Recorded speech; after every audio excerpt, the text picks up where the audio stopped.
ਸਤਨਾਮ ਵਾਹਿਗੁਰੂ ਸਾਹਿਬ ਜੀ। ਤੂ ਠਾਕੁਰ ਵੈਰਾਗੁਰੂ ਮੈਂ ਦੇਹੀ ਕਣ ਚੇਰੀ ਰਾਮ। ਤੂ ਸਾਗੁਰੂ ਰਤਨਾਗੁਰੂ ਹਉ ਸਾਰ ਨ ਜਾਣਾ ਤੇਰੀ ਰਾਮ। ਸਾਰ ਨ ਜਾਣਾ ਤੂੰ ਵਡ ਜਾਣਾ ਕਰ ਮਿਹਰਮਤ ਸਾਈਂ। ਕਿਰਪਾ ਕੀਜੈ ਸਾਮਤ ਦੀਜੈ ਆਠ ਪਹਿਰ ਤੁਧ ਧਿਆਈ। ਗਰ ਬਿਨਾ ਕੀਜੈ ਰੇਣ ਹੋਵੀਜੈ ਤਾਗਤ ਜੀਅਰੇ ਤੇਰੀ। ਸਭ ਉਪਰ ਨਾਨਕ ਕਾ ਠਾਕੁਰ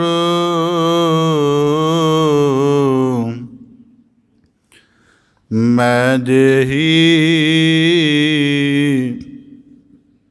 ਕਣ ਚੇਰੀ ਰਾਮ। ਕਬੀਰ ਜਿਨਹੁ ਕਿਛੁ ਜਾਣਿਆ ਨਹੀਂ ਤਿਨ ਸੁਖ ਨੀਂਦ ਬਿਹਾਏ। ਹਮ ਹੋ ਜੋ ਬੂਝਾ ਬੂਝਨਾ ਪੂਰੀ ਪਰੀ ਬਲਾਏ। ਬੇਸੁਮਾਰ ਅਥਾਹ ਅਗਨਤ ਤੋਲੇ ਜਿਉ ਬੁਲਾਵੋ ਤਿਉ ਨਾਨਕ ਦਾਸ ਬੋਲੇ। ਸਤਨਾਮ ਵਾਹਿਗੁਰੂ ਸਾਹਿਬ ਜੀ। ਮਹੱਲਾ ਪੰਜਵਾ। ਫਰੀਦਾ ਕੰਤ ਰੰਗਾਵਲਾ ਵੱਡਾ ਵੇ ਮੁਹਤਾਜ। ਅੱਲ੍ਹ ਸੇਤੀ ਰਤਿਆ ਇਹੋ ਸਚਾਵਾਂ ਸਾਜ। ਮਹੱਲਾ ਪੰਜਵਾ। ਫਰੀਦਾ ਦੁਖ ਸੁਖ ਇਕ ਕਰ ਦਿਲ ਤੇ ਲਾਹੇ ਵਿਕਾਰ। ਅੱਲ੍ਹ ਭਾਵੈ ਸੋ ਭਲਾ ਤਾਂ ਲੱਭੀ ਦਰਬਾਰ। ਮਹੱਲਾ ਪੰਜਵਾ। ਫਰੀਦਾ ਦੁਨੀ ਵਜਾਈ ਵੱਜਦੀ ਤੂੰ ਪੀ ਵੱਜਹਿ ਨਾਲ।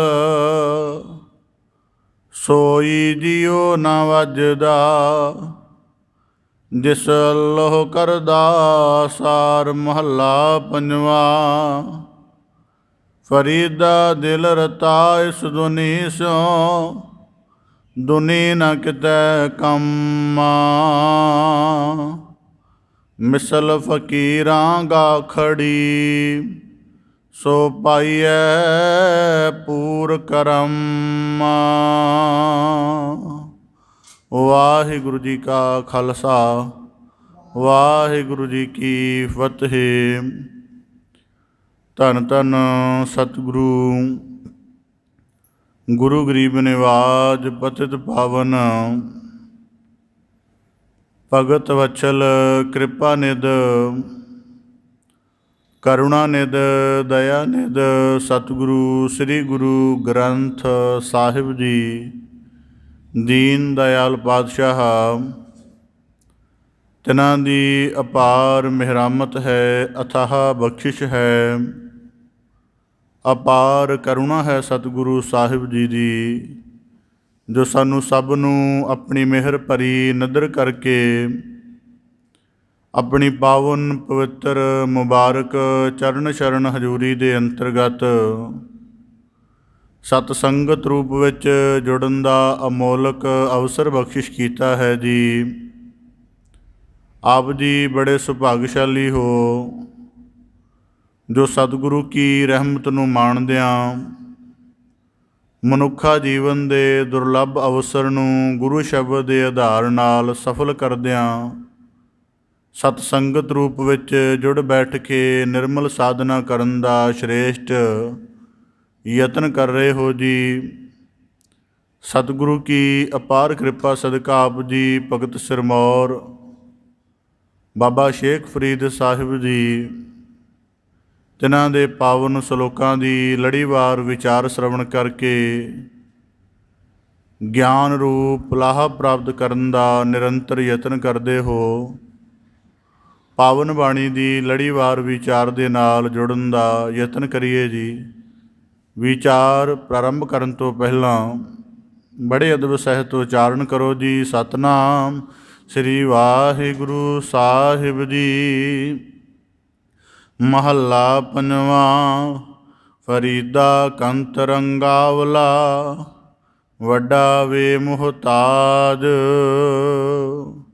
ਬਾਬਾ ਫਰੀਦ ਸਾਹਿਬ ਜੀ ਲੜੀਵਾਰ ਸਲੋਕਾਂ ਦੇ ਅੰਤਰਗਤ ਸਾਨੂੰ ਜੀਵਨ ਦਾ ਇੱਕ ਗੋਹਜ ਸੂਤਰ ਸਮਝਾਉਂਦੇ ਹਨ। ਬਾਬਾ ਫਰੀਦ ਸਾਹਿਬ ਜੀ ਨੇ ਲੜੀਵਾਰ ਸਲੋਕਾਂ ਦੇ ਅੰਤਰਗਤ ਬਖਸ਼ਿਸ਼ ਕੀਤੀ ਸੀ ਕਿ ਜਿਨ੍ਹਾਂ ਮੁਖਾਂ ਤੋਂ, ਜਿਨ੍ਹਾਂ ਇਸ ਜ਼ੁਬਾਨ ਤੋਂ ਮਾਲਕ ਦੀ ਕੀਰਤੀ ਵਿਸਰ ਜਾਂਦੀ ਹੈ, ਉਹ ਮੁੱਖ ਡਰਾਵਣੇ ਹਨ। ਅਤੇ ਜਿਨ੍ਹਾਂ ਨੇ ਪਿਛਲ ਪਹਿਰ ਦੇ ਵਿੱਚ ਜਾਗ ਕੇ ਕੋਈ ਬੰਦਗੀ ਦਾ ਸ਼੍ਰੇਸ਼ਟ ਕਰਮ ਕਰਨ ਦਾ ਯਤਨ ਨਹੀਂ ਕੀਤਾ, ਤਾਂ ਉਹਨਾਂ ਦਾ ਜੀਵਨ ਮੋਇਆ ਸਮਾਨ ਹੈ। ਹੁਣ ਇਸ ਸ਼ਲੋਕ ਦੇ ਸੰਬੰਧ ਵਿੱਚ ਗੁਰੂ ਅਰਜਨ ਦੇਵ ਸਾਹਿਬ ਜੀ ਬਖਸ਼ਿਸ਼ ਕਰਦਿਆਂ ਫਰਮਾਉਂਦੇ ਹਨ ਕਿ ਉਸ ਨਿਰੰਕਾਰ ਸਿਰਜਣਹਾਰ ਦੇ ਨਾਲ ਸਾਡਾ ਨਾਤਾ ਕਿਹੋ ਜਿਹਾ ਹੋਣਾ ਚਾਹੀਦਾ ਹੈ। ਕਿਉਂਕਿ ਬਾਬਾ ਫਰੀਦ ਸਾਹਿਬ ਜੀ ਨੇ ਜ਼ਿਕਰ ਕੀਤਾ ਸੀ, ਜੇ ਤੈ ਰੱਬ ਵਿਸਾਰਿਆ, ਕਿ ਸਾਡੇ ਭੁਲਾਉਣ ਦੇ ਨਾਲ ਜਾਂ ਸਾਡੇ ਤਰਫੋਂ ਅਕਾਲ ਪੁਰਖ ਦੀ ਯਾਦ ਤੋਂ ਦੂਰੀ ਬਣਾਉਣ ਦੇ ਨਾਲ ਮਾਲਕ ਸਾਨੂੰ ਵਸਾਰ ਨਹੀਂ ਦਿੰਦਾ। ਇਸ ਕਰਕੇ ਗੁਰੂ ਅਰਜਨ ਦੇਵ ਸਾਹਿਬ ਜੀ ਬਖਸ਼ਿਸ਼ ਕਰਦੇ ਹਨ ਕਿ ਕਿਵੇਂ ਉਸ ਮਾਲਕ ਦੇ ਸੁਭਾਅ ਨੂੰ ਸਮਝਿਆ ਜਾਵੇ ਅਤੇ ਕਿਹੜੇ ਐਸੇ ਕਰਮ ਕੀਤੇ ਜਾਣ ਕਿ ਸਾਡਾ ਉਹਦੇ ਨਾਲ ਸਹਿਜ ਸੰਬੰਧ ਬਣ ਸਕੇ। ਜੀਵਨ ਦੇ ਵਿੱਚ ਭਾਵਨਾ ਕਿਵੇਂ ਹੋਵੇ, ਕਿਉਂਕਿ ਆਮ ਜੇ ਦੁਨਿਆਵੀ ਵਿਵਹਾਰ ਦੀ ਗੱਲ ਕਰੀਏ ਤਾਂ ਜਿਹਦੇ ਗੁਣ, ਜਿਸ ਦੀਆਂ ਆਦਤਾਂ, ਜਿਸ ਦਾ ਵਿਵਹਾਰ, ਜਿਸ ਦੇ ਸੋਚਣ ਸਮਝਣ ਦੇ ਨਜ਼ਰੀਏ, ਜਾਂ ਜਿਹਦਾ ਕੋਈ ਸਮਾਜਿਕ ਤੌਰ 'ਤੇ ਬੜਾ ਮਹੱਤਵ ਹੋਵੇ, ਉਹਦੇ ਨਾਲ ਕੋਈ ਸਾਡਾ ਤਾਲਮੇਲ ਬਣਦਾ ਹੈ ਕਿ ਉਹਦੀ ਕੋਈ ਆਦਤ ਚੰਗੀ ਲੱਗਦੀ ਹੈ, ਉਹਦਾ ਬੋਲਣਾ ਚੰਗਾ ਲੱਗਦਾ, ਉਹਦੀ ਸੂਰਤ ਚੰਗੀ ਲੱਗਦੀ ਹੈ, ਕੋਈ ਨਾ ਕੋਈ ਜਿਹੜੀ ਵਜ੍ਹਾ ਹੈ, ਕਾਰਨ ਬਣਦੀ ਹੈ, ਜਿਸ ਕਰਕੇ ਦੂਸਰੇ ਦੇ ਨਾਲ ਤਾਲਮੇਲ ਜੁੜਦਾ ਹੈ। ਤਾਂ ਗੁਰੂ ਅਰਜਨ ਦੇਵ ਸਾਹਿਬ ਜੀ ਬਾਬਾ ਫਰੀਦ ਸਾਹਿਬ ਜੀ ਦੇ ਅਗਲੇ ਸ਼ਲੋਕ ਤੋਂ ਬਖਸ਼ਿਸ਼ ਕਰਦੇ ਹਨ ਕਿ ਜਿਹੜਾ ਸਿਰਜਣਹਾਰ ਪਰਮੇਸ਼ਰ ਸਾਨੂੰ ਵਿਸਾਰਦਾ ਨਹੀਂ, ਉਹ ਸਦੀਵੀ ਤੌਰ 'ਤੇ ਸਾਡੀ ਜ਼ਿੰਦਗੀ 'ਚ ਉਹਦੀ ਯਾਦ ਵਸ ਜਾਏ, ਕਿਹੜਾ ਐਸਾ ਯਤਨ ਹੋਣਾ ਚਾਹੀਦਾ ਹੈ। ਕਿਉਂਕਿ ਹੁਣ ਮਨੁੱਖ ਦਾ ਸੁਭਾਅ ਕੀ ਹੈ ਕਿ ਇੰਨੇ ਵੱਡੇ ਜੀਵਨ ਦੇ ਪਸਾਰੇ ਨੂੰ ਮਾਣ ਰਿਹਾ ਹੈ, ਦਾਤਾਂ ਦਾ ਅੰਬਾਰ ਲੱਗਾ ਹੋਇਆ ਹੈ, ਪਰ ਕਦੀ ਉਹਦੀ ਦ੍ਰਿਸ਼ਟੀ ਦੇ ਵਿੱਚ ਇਹ ਗੱਲ ਨਹੀਂ ਆਉਂਦੀ ਕਿ ਇਹਦਾ ਕੋਈ ਸਿਰਜਣ ਵਾਲਾ ਵੀ ਹੋਏਗਾ, ਕੋਈ ਦਾਤਾ ਵੀ ਹੋਏਗਾ। ਦਾਤਾਂ ਤਾਂ ਬੜੀਆਂ ਨੇ, ਉਹਨਾਂ ਦੇ ਪੈਦਾ ਕਰਨ ਵਾਲਾ, ਉਹਨਾਂ ਦੀ ਸਿਰਜਣਾ ਕਰਨ ਵਾਲੇ ਦਾਤੇ ਦਾ ਖਿਆਲ ਨਹੀਂ ਆਉਂਦਾ। ਜੀਵਨ ਦੇ ਪ੍ਰਪੰਚ ਵਿੱਚ ਭਰਮਦਿਆਂ ਹੋਇਆਂ ਗਿਆਨ ਅਗਿਆਨ ਦੁੱਖ ਸੁੱਖ ਦੇ ਸਹਿਤ ਵੀ ਚੱਲਦਾ ਹੈ, ਪਰ ਕਦੇ ਇਸ ਜਾਣ ਦੀ ਕੋਸ਼ਿਸ਼ ਨਹੀਂ ਕਰਦਾ ਕਿ ਜੋ ਮੇਰੇ ਜੀਵਨ ਦੇ ਵਿੱਚ ਚੱਲ ਰਿਹਾ ਹੈ, ਇਹ ਕਿਹੜਾ, ਇਸ ਨੂੰ ਕੋਈ ਨਿਰਧਾਰਿਤ ਕਰਨ ਵਾਲੀ ਕੋਈ ਪਰਮ ਸ਼ਕਤੀ ਹੈ ਵੀ ਜਾਂ ਨਹੀਂ, ਜਿਹੜਾ ਇਸ ਤਰ੍ਹਾਂ ਦੀ ਖੋਜ ਨਹੀਂ ਕਰਦਾ। ਤਾਂ ਗੁਰੂ ਅਰਜਨ ਦੇਵ ਸਾਹਿਬ ਜੀ ਬਖਸ਼ਿਸ਼ ਕਰਦੇ ਹਨ, ਉਸ ਮਾਲਕ ਦਾ, ਅਕਾਲ ਪੁਰਖ ਦਾ ਸੁਭਾਅ ਸਮਝਾ ਕੇ ਫਰਮਾਉਂਦੇ ਹਨ। ਮਹੱਲਾ ਪੰਜਵਾਂ। ਫਰੀਦਾ ਕੰਤ ਰੰਗਾਵਲਾ, ਵੱਡਾ ਵੇ ਮੁਹਤਾਜ। ਤਾਂ ਗੁਰੂ ਅਰਜਨ ਦੇਵ ਸਾਹਿਬ ਜੀ ਬਖਸ਼ਿਸ਼ ਕਰਦੇ ਹਨ, ਬਾਬਾ ਫਰੀਦ ਸਾਹਿਬ ਜੀ ਦੇ ਨਾਉਂ ਪੁਰ ਫਰੀਦਾ ਕੰਤ ਰੰਗਾਵਲਾ, ਉਹ ਅਕਾਲ ਪੁਰਖ ਸਿਰਜਣਹਾਰ ਰੰਗਾਵਲਾ ਹੈ, ਭਾਵ ਕਿ ਉਹਦੀ ਹਸਤੀ ਦੇ ਭਾਵ ਨੂੰ ਜੀਵਨ ਦੀ ਕਿਸੇ ਵੀ ਹਾਲਤ ਦੇ ਵਿੱਚੋਂ ਬੁੱਝਿਆ ਜਾ ਸਕਦਾ ਹੈ। ਭਾਵ ਕਿ ਰੰਗਾਵਲੇ ਦਾ ਭਾਵ ਇਹ ਹੈ ਕਿ ਜੇ ਜੀਵ ਜਿਵੇਂ ਜੀਵਾਂ ਦੀ ਸੀਮਤ ਦ੍ਰਿਸ਼ਟੀ ਹੁੰਦੀ ਹੈ, ਅਕਾਲ ਪੁਰਖ ਨੂੰ ਅਸੀਂ ਇਸੇ ਸੰਬੰਧ ਵਿੱਚ ਸਮਝਦੇ ਹਾਂ ਕਿ ਉਹ ਸਦ ਸੁੱਖ ਦਾ ਦਾਤਾ ਹੈ। ਮਤਲਬ ਜਦੋਂ ਤੱਕ ਸਾਨੂੰ ਸੁੱਖ ਪ੍ਰਾਪਤ ਜਾਂ ਅਕਾਲ ਪੁਰਖ ਦਾ ਸੁਭਾਅ ਐਸਾ ਹੈ ਕਿ ਉਹ ਹਰ ਵੇਲੇ ਸਾਨੂੰ ਸੁੱਖ ਹੀ ਦੇਗਾ, ਅਸੀਂ ਇਸ ਤਰ੍ਹਾਂ ਦੀ ਦ੍ਰਿਸ਼ਟੀ ਵਿੱਚ ਜਿਉਂਦੇ ਹਾਂ। ਪਰ ਗੁਰੂ ਅਰਜਨ ਦੇਵ ਸਾਹਿਬ ਜੀ ਬਖਸ਼ਿਸ਼ ਕਰਦੇ ਹਨ ਕੰਤ ਰੰਗਾਵਲਾ, ਕਿ ਉਸ ਅਕਾਲ ਪੁਰਖ ਸਿਰਜਣਹਾਰ ਨੇ ਸ੍ਰਿਸ਼ਟੀ ਦਾ ਇਹ ਨੇਮ ਚਲਾਇਆ ਹੋਇਆ ਹੈ, ਅਤੇ ਇਹਦੇ ਵਿੱਚ ਜੇ ਸੁੱਖਾਂ ਦੀ ਇੱਕ ਲਹਿਰ ਚੱਲਦੀ ਹੈ ਤਾਂ ਉਹਦੇ ਮਗਰ ਦੁੱਖ ਵੀ ਵਿਆਪਤ ਹੈ। ਜੇ ਇੱਕ ਪਾਸੇ ਹਰਖ ਚੱਲਦਾ, ਦੂਜੇ ਪਾਸੇ ਸੋਗ ਵੀ ਵਿਆਪਤ ਹੈ। ਜੇ ਇੱਕ ਪਾਸੇ ਜੀਵਨ 'ਚ ਊਣਾਪਣ ਚੱਲਦਾ ਹੈ, ਊਣੇ ਹੋਣਾ ਚੱਲਦਾ ਹੈ, ਅਤੇ ਦੂਜੇ ਪਾਸੇ ਮਾਲਕ ਭਰਪੂਰਤਾ ਵੀ ਰੱਖਦਾ। ਇਸ ਕਰਕੇ ਰੰਗਾਵਲਾ ਉਹਨੂੰ ਕਿਸੇ ਇੱਕ ਹਾਲਤ ਦੇ ਤਹਿਤ ਨਿਸ਼ਚਿਤ ਕਰਕੇ ਨਹੀਂ ਸਮਝਿਆ ਜਾ ਸਕਦਾ ਕਿ ਅਕਾਲ ਪੁਰਖ ਦਾ ਸੁਭਾਅ ਅਗਰ ਸੁੱਖ ਦੇਣ ਵਾਲਾ ਤਾਂ ਸੁੱਖ ਹੀ ਦੇਣ ਵਾਲਾ ਹੈ। ਤਾਂ ਗੁਰੂ ਅਰਜਨ ਦੇਵ ਸਾਹਿਬ ਦੀ ਬਖਸ਼ਿਸ਼ ਕਰਦੇ ਕੰਤ ਰੰਗਾਵਲਾ। ਕੰਤ ਰੰਗਾਵਲਾ ਦਾ ਭਾਵ ਇਹ ਹੈ, ਬਾਬਾ ਫਰੀਦ ਸਾਹਿਬ ਜੀ ਹੁਣ ਲੜੀਵਾਰ ਸਿਲਸਿਲਿਆਂ ਤੋਂ ਉਸ ਮਾਲਕ ਦਾ ਜਿਹੜਾ ਰੰਗਾਵਲਾ ਕਈ ਰੰਗਾਂ ਵਾਲਾ ਹੈ, ਕਈ ਤਰ੍ਹਾਂ ਦੀਆਂ ਉਹ ਜੀਵਨ ਦੇ ਸਿਲਸਿਲੇ ਚਲਾਉਣ ਵਾਲਾ ਹੈ, ਅਕਾਲ ਪੁਰਖ ਸਿਰਜਣਹਾਰ। ਸਭ ਤੋਂ ਪਹਿਲਾਂ ਜੇ ਅਸੀਂ ਪ੍ਰਕਿਰਤੀ ਅਤੇ ਮਨੁੱਖ ਦਾ ਜੀਵਨ ਦੇਖ ਲਈਏ, ਪ੍ਰਕਿਰਤੀ ਦੇ ਵਿੱਚ ਰੁੱਤਾਂ ਦਾ ਵਹਿਣ ਚੱਲਦਾ ਹੈ। ਇੱਕ ਰੁੱਤ ਆਉਂਦੀ ਹੈ, ਰੁੱਖ ਨੂੰ ਬਿਲਕੁਲ ਹਰਿਆ ਭਰਿਆ ਕਰ ਦਿੰਦੀ ਹੈ। ਇੱਕ ਰੁੱਤ ਆਉਂਦੀ ਹੈ, ਉਹ ਰੁੱਖ ਨੂੰ ਬਿਲਕੁਲ ਪੱਤਿਆਂ ਤੋਂ ਵਿਹੂਣਾ ਕਰ ਦਿੰਦੀ ਹੈ। ਇੱਕ ਰੁੱਤ ਹੁੰਦੀ ਹੈ ਜਿਹੜੀ ਉਸ ਨੂੰ ਹਰੇ ਭਰੇ ਹੁੰਦੇ ਨੂੰ ਵੀ ਆਪਣੀ ਤਪਸ਼ ਦੇ ਨਾਲ ਸਾੜ ਕੇ ਸੁਆਹ ਕਰਨ ਤੱਕ ਲੈ ਜਾਂਦੀ ਹੈ। ਇੱਕ ਰੁੱਤ ਐਸੀ ਵੀ ਆਉਂਦੀ ਹੈ ਜਿਹੜੀ ਉਹਦੇ ਜੀਵਨ ਨੂੰ ਹਰਿਆ ਭਰਿਆ ਹੁੰਦਿਆਂ ਹੋਇਆਂ ਵੀ ਇੰਨਾ ਸੁੰਘੇੜ ਦਿੰਦੀ ਹੈ ਕਿ ਉਹਦੇ ਕੋਈ ਨਿਕਟ ਆ ਹੀ ਨਹੀਂ ਸਕਦਾ। ਇੱਕ ਰੁੱਖ ਦੇ ਉੱਪਰ ਇਸ ਤਰ੍ਹਾਂ ਦੀਆਂ 4-5 ਹਾਲਤਾਂ ਦੀ, ਰੁੱਤਾਂ ਦੀ ਪ੍ਰਕਿਰਤੀ ਚੱਲਦੀ ਹੈ, ਅਤੇ ਇੰਝ ਹੀ ਮਨੁੱਖ ਦੇ ਜੀਵਨ ਵਿੱਚ ਹੈ। ਹੁਣ ਕੁਦਰਤੀ ਹੈ, ਜੇ ਅਸੀਂ ਰੁੱਤਾਂ ਦੇ ਸਿਲਸਿਲੇ 'ਚ ਦੇਖੀਏ ਅਤੇ ਗਰਮੀ ਤੋਂ ਬਾਅਦ ਹਰੇਕ ਕੋਈ ਬੰਦਾ ਉਡੀਕ ਕਰਦਾ ਹੈ ਕਿ ਵਰਖਾ ਰਿਤੂ ਜਲਦੀ ਆਵੇ, ਵਰਖਾ ਤੋਂ ਬਾਅਦ ਸਰਦੀ ਦੀ ਕਰਦਾ ਹੈ, ਜਦੋਂ ਪਤਝੜ ਦੇ ਵਿੱਚ ਵੀਰਾਨਗੀ ਦੇਖਦਾ ਅਤੇ ਬਸੰਤ ਦੀ ਉਮੀਦ ਕਰਦਾ ਹੈ। ਅਤੇ ਜੇ ਮਨੁੱਖ ਦੇ ਜੀਵਨ ਵੱਲ ਪਰਤ ਆਈਏ ਅਤੇ ਮਨੁੱਖ ਦੇ ਜੀਵਨ ਦੀਆਂ ਰੁੱਤਾਂ, ਜੇ ਮਨੁੱਖ ਕਵੇ ਕਿ ਥਿਰ ਰਹਿਣ, ਕਿ ਮੇਰਾ ਬਚਪਨ ਬੜਾ ਬੇਪਰਵਾਹੀ ਨਾਲ ਭਰਿਆ ਇਵੇਂ ਦਾ ਰਹੇ, ਇਹ ਨਹੀਂ ਰਹਿਣ ਵਾਲਾ, ਕਿਉਂਕਿ ਮਾਲਕ ਨੇ ਇੱਕ ਵੱਡਾ ਨੇਮ ਚਲਾਇਆ ਹੋਇਆ ਹੈ। ਉਹਦੇ ਵਿੱਚ ਉਹਦੀ ਹਰੇਕ ਰਚਨਾ ਨੂੰ ਗੁਜ਼ਰਨਾ ਪੈ ਰਿਹਾ। ਤਰਾਸਦੀ ਇਹ ਹੈ ਕਿ ਬਾਕੀ ਸਾਰੀ ਰਚਨਾ ਮਾਲਕ ਦੇ ਹੁਕਮ ਵਿੱਚ ਚੱਲ ਰਹੀ ਹੈ, ਉਹਨਾਂ ਦਾ ਕੋਈ ਇਤਰਾਜ਼ ਨਹੀਂ ਹੈ। ਪਰ ਇੱਕ ਮਨੁੱਖ ਹੈ ਜਿਹਨੂੰ ਸ਼੍ਰੇਸ਼ਟ ਜੂਨ ਕਿਹਾ ਜਾਂਦਾ ਹੈ, ਉਹਦਾ ਜਿਹੜਾ ਇੱਕ ਹੈ ਇਤਰਾਜ਼ ਹੈ। ਤਾਂ ਬਾਬਾ ਗੁਰੂ ਅਰਜਨ ਦੇਵ ਸਾਹਿਬ ਜੀ ਕਹਿੰਦੇ ਕੰਤ ਰੰਗਾਵਲਾ ਦਾ ਭਾਵ ਇਹ ਹੈ ਕਿ ਮਾਲਕ ਨੇ ਇਸ ਜੀਵਨ ਦੇ ਨੇਮ ਨੂੰ ਚਲਾਉਣ ਲਈ ਕਈ ਤਰ੍ਹਾਂ ਦੇ ਰੰਗਾਂ ਦੇ ਸਿਲਸਿਲੇ ਜੀਵਨ 'ਚ ਬਣਾਉਣੇ ਹਨ, ਅਤੇ ਉਹ ਜਿਹੜੇ ਵੀ ਰੰਗ ਵਿੱਚ ਮਾਲਕ ਦੀ ਹੁਕਮ ਚੱਲ ਰਿਹਾ, ਉਸੇ ਰੰਗ ਨੂੰ ਸਮਝ ਕੇ ਉਹਦੇ ਨਾਲ ਇੱਕ ਸੁਰ ਹੋਣ ਦਾ ਯਤਨ ਕਰ। ਭਾਵ ਕਿ ਕੰਤ ਰੰਗ ਬਾਣੀ ਦੇ ਵਿੱਚ ਵਾਕ ਆਉਂਦਾ ਹੈ, ਰੰਗ ਹੱਸੇ ਰੰਗ ਰੋਵੇ ਚੁੱਪ ਭੀ ਕਰ ਜਾਹੇ ਪ੍ਰਵਾਹ ਨਾਹੀ, ਕਿਸੈ ਕੇਰੀ ਬਾਝ ਸੱਚੇ ਨਾਹ। ਉਹਦਾ ਭਾਵ ਇਹ ਕੀ ਹੈ ਕਿ ਜਦੋਂ ਭਗਤ ਜਨ ਦੇਖਦੇ ਨੇ ਕਿ ਸ੍ਰਿਸ਼ਟੀ ਜਿਹੜੀ ਮਾਲਕ ਦੀ ਬਖਸ਼ਿਸ਼ ਦੇ ਨਾਲ ਨਿਵਾਜੀ ਗਈ, ਬੰਦਗੀ ਦਾ ਪਸਾਰ ਹੋਇਆ ਅਤੇ ਮਨੁੱਖਾਂ ਦੇ ਅੰਦਰੋਂ ਅਗਿਆਨ ਮਿਟਿਆ ਹੈ, ਇਹਨਾਂ ਦੇ ਅੰਦਰ ਸਿਫਤ ਸਲਾਹ ਦਾ ਪ੍ਰਕਾਸ਼ ਹੋਇਆ ਹੈ, ਅਤੇ ਸ੍ਰਿਸ਼ਟੀ ਦੇ ਇਸ ਸ਼ੁਭ ਪੱਖ ਨੂੰ ਦੇਖ ਕੇ ਸੰਤ ਜਨ ਮੁਸਕਰਾਉਂਦੇ ਹਨ। ਜਦੋਂ ਉਹ ਰੋਂਦੇ ਹਨ, ਉਦਾਸ ਹੁੰਦੇ ਹਨ, ਅਤੇ ਉਹ ਜਾਣਦੇ ਹਨ ਕਿ ਮਾਲਕ ਨੇ ਇਤਨੀ ਸੁੰਦਰ ਇਹ ਸ੍ਰਿਸ਼ਟੀ ਸਾਜੀ ਹੈ, ਇੰਨੀਆਂ ਇੱਥੇ ਦਾਤਾਂ ਦੀ ਨਿਧਾਂ ਦੀ ਭਰਪੂਰਤਾ ਹੈ, ਗਿਆਨ ਦਾ ਵੀ ਅਥਾਹ ਪ੍ਰਕਾਸ਼ ਅਕਾਲ ਪੁਰਖ ਸਿਰਜਣਹਾਰ ਨੇ ਕੀਤਾ ਹੈ, ਤਾਂ ਵੀ ਜੀਵ ਅਗਿਆਨ ਦੇ, ਅਵਿਦਿਆ ਦੇ, ਵਿਕਾਰਾਂ ਦੇ ਟੋਏ ਵਿੱਚ ਡਿੱਗਦੇ ਜਾ ਰਹੇ ਹਨ।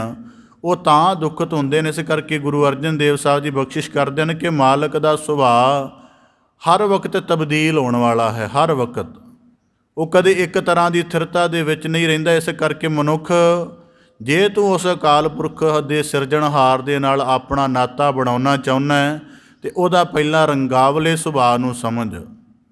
ਉਹ ਕਦੇ ਤੈਨੂੰ ਸੁੱਖ ਪ੍ਰਦਾਨ ਕਰਕੇ ਬੰਦਗੀ ਦੀ ਤਰਫ ਲਿਆਉਣ ਦਾ ਯਤਨ ਕਰਦਾ। ਤੇਰੇ ਜੀਵਨ ਨੂੰ ਪੂਰੀ ਤਰ੍ਹਾਂ ਸੰਪੂਰਨ ਕਰ ਦਿੱਤਾ ਹੈ।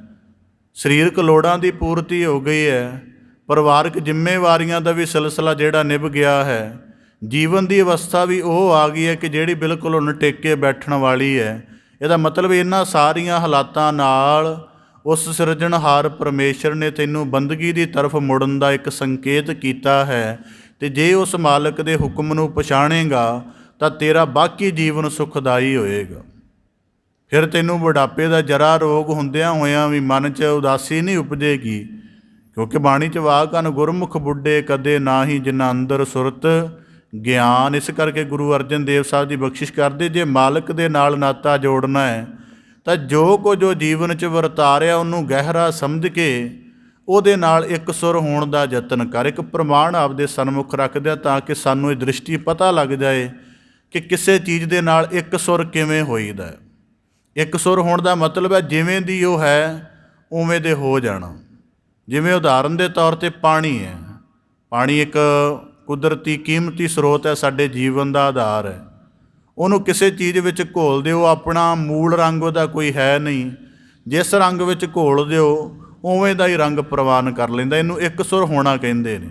ਤਾਂ ਬਾਬਾ ਇੱਕ ਪ੍ਰਮਾਣ ਆਪਦੇ ਸਨਮੁਖ ਰੱਖਦਾ ਕਿ ਜੀਵਨ 'ਚ ਇੱਕ ਸੁਰ ਹੋਣਾ ਹੀ ਅਸਲ ਸੁਖੀ ਹੋਣਾ ਹੈ।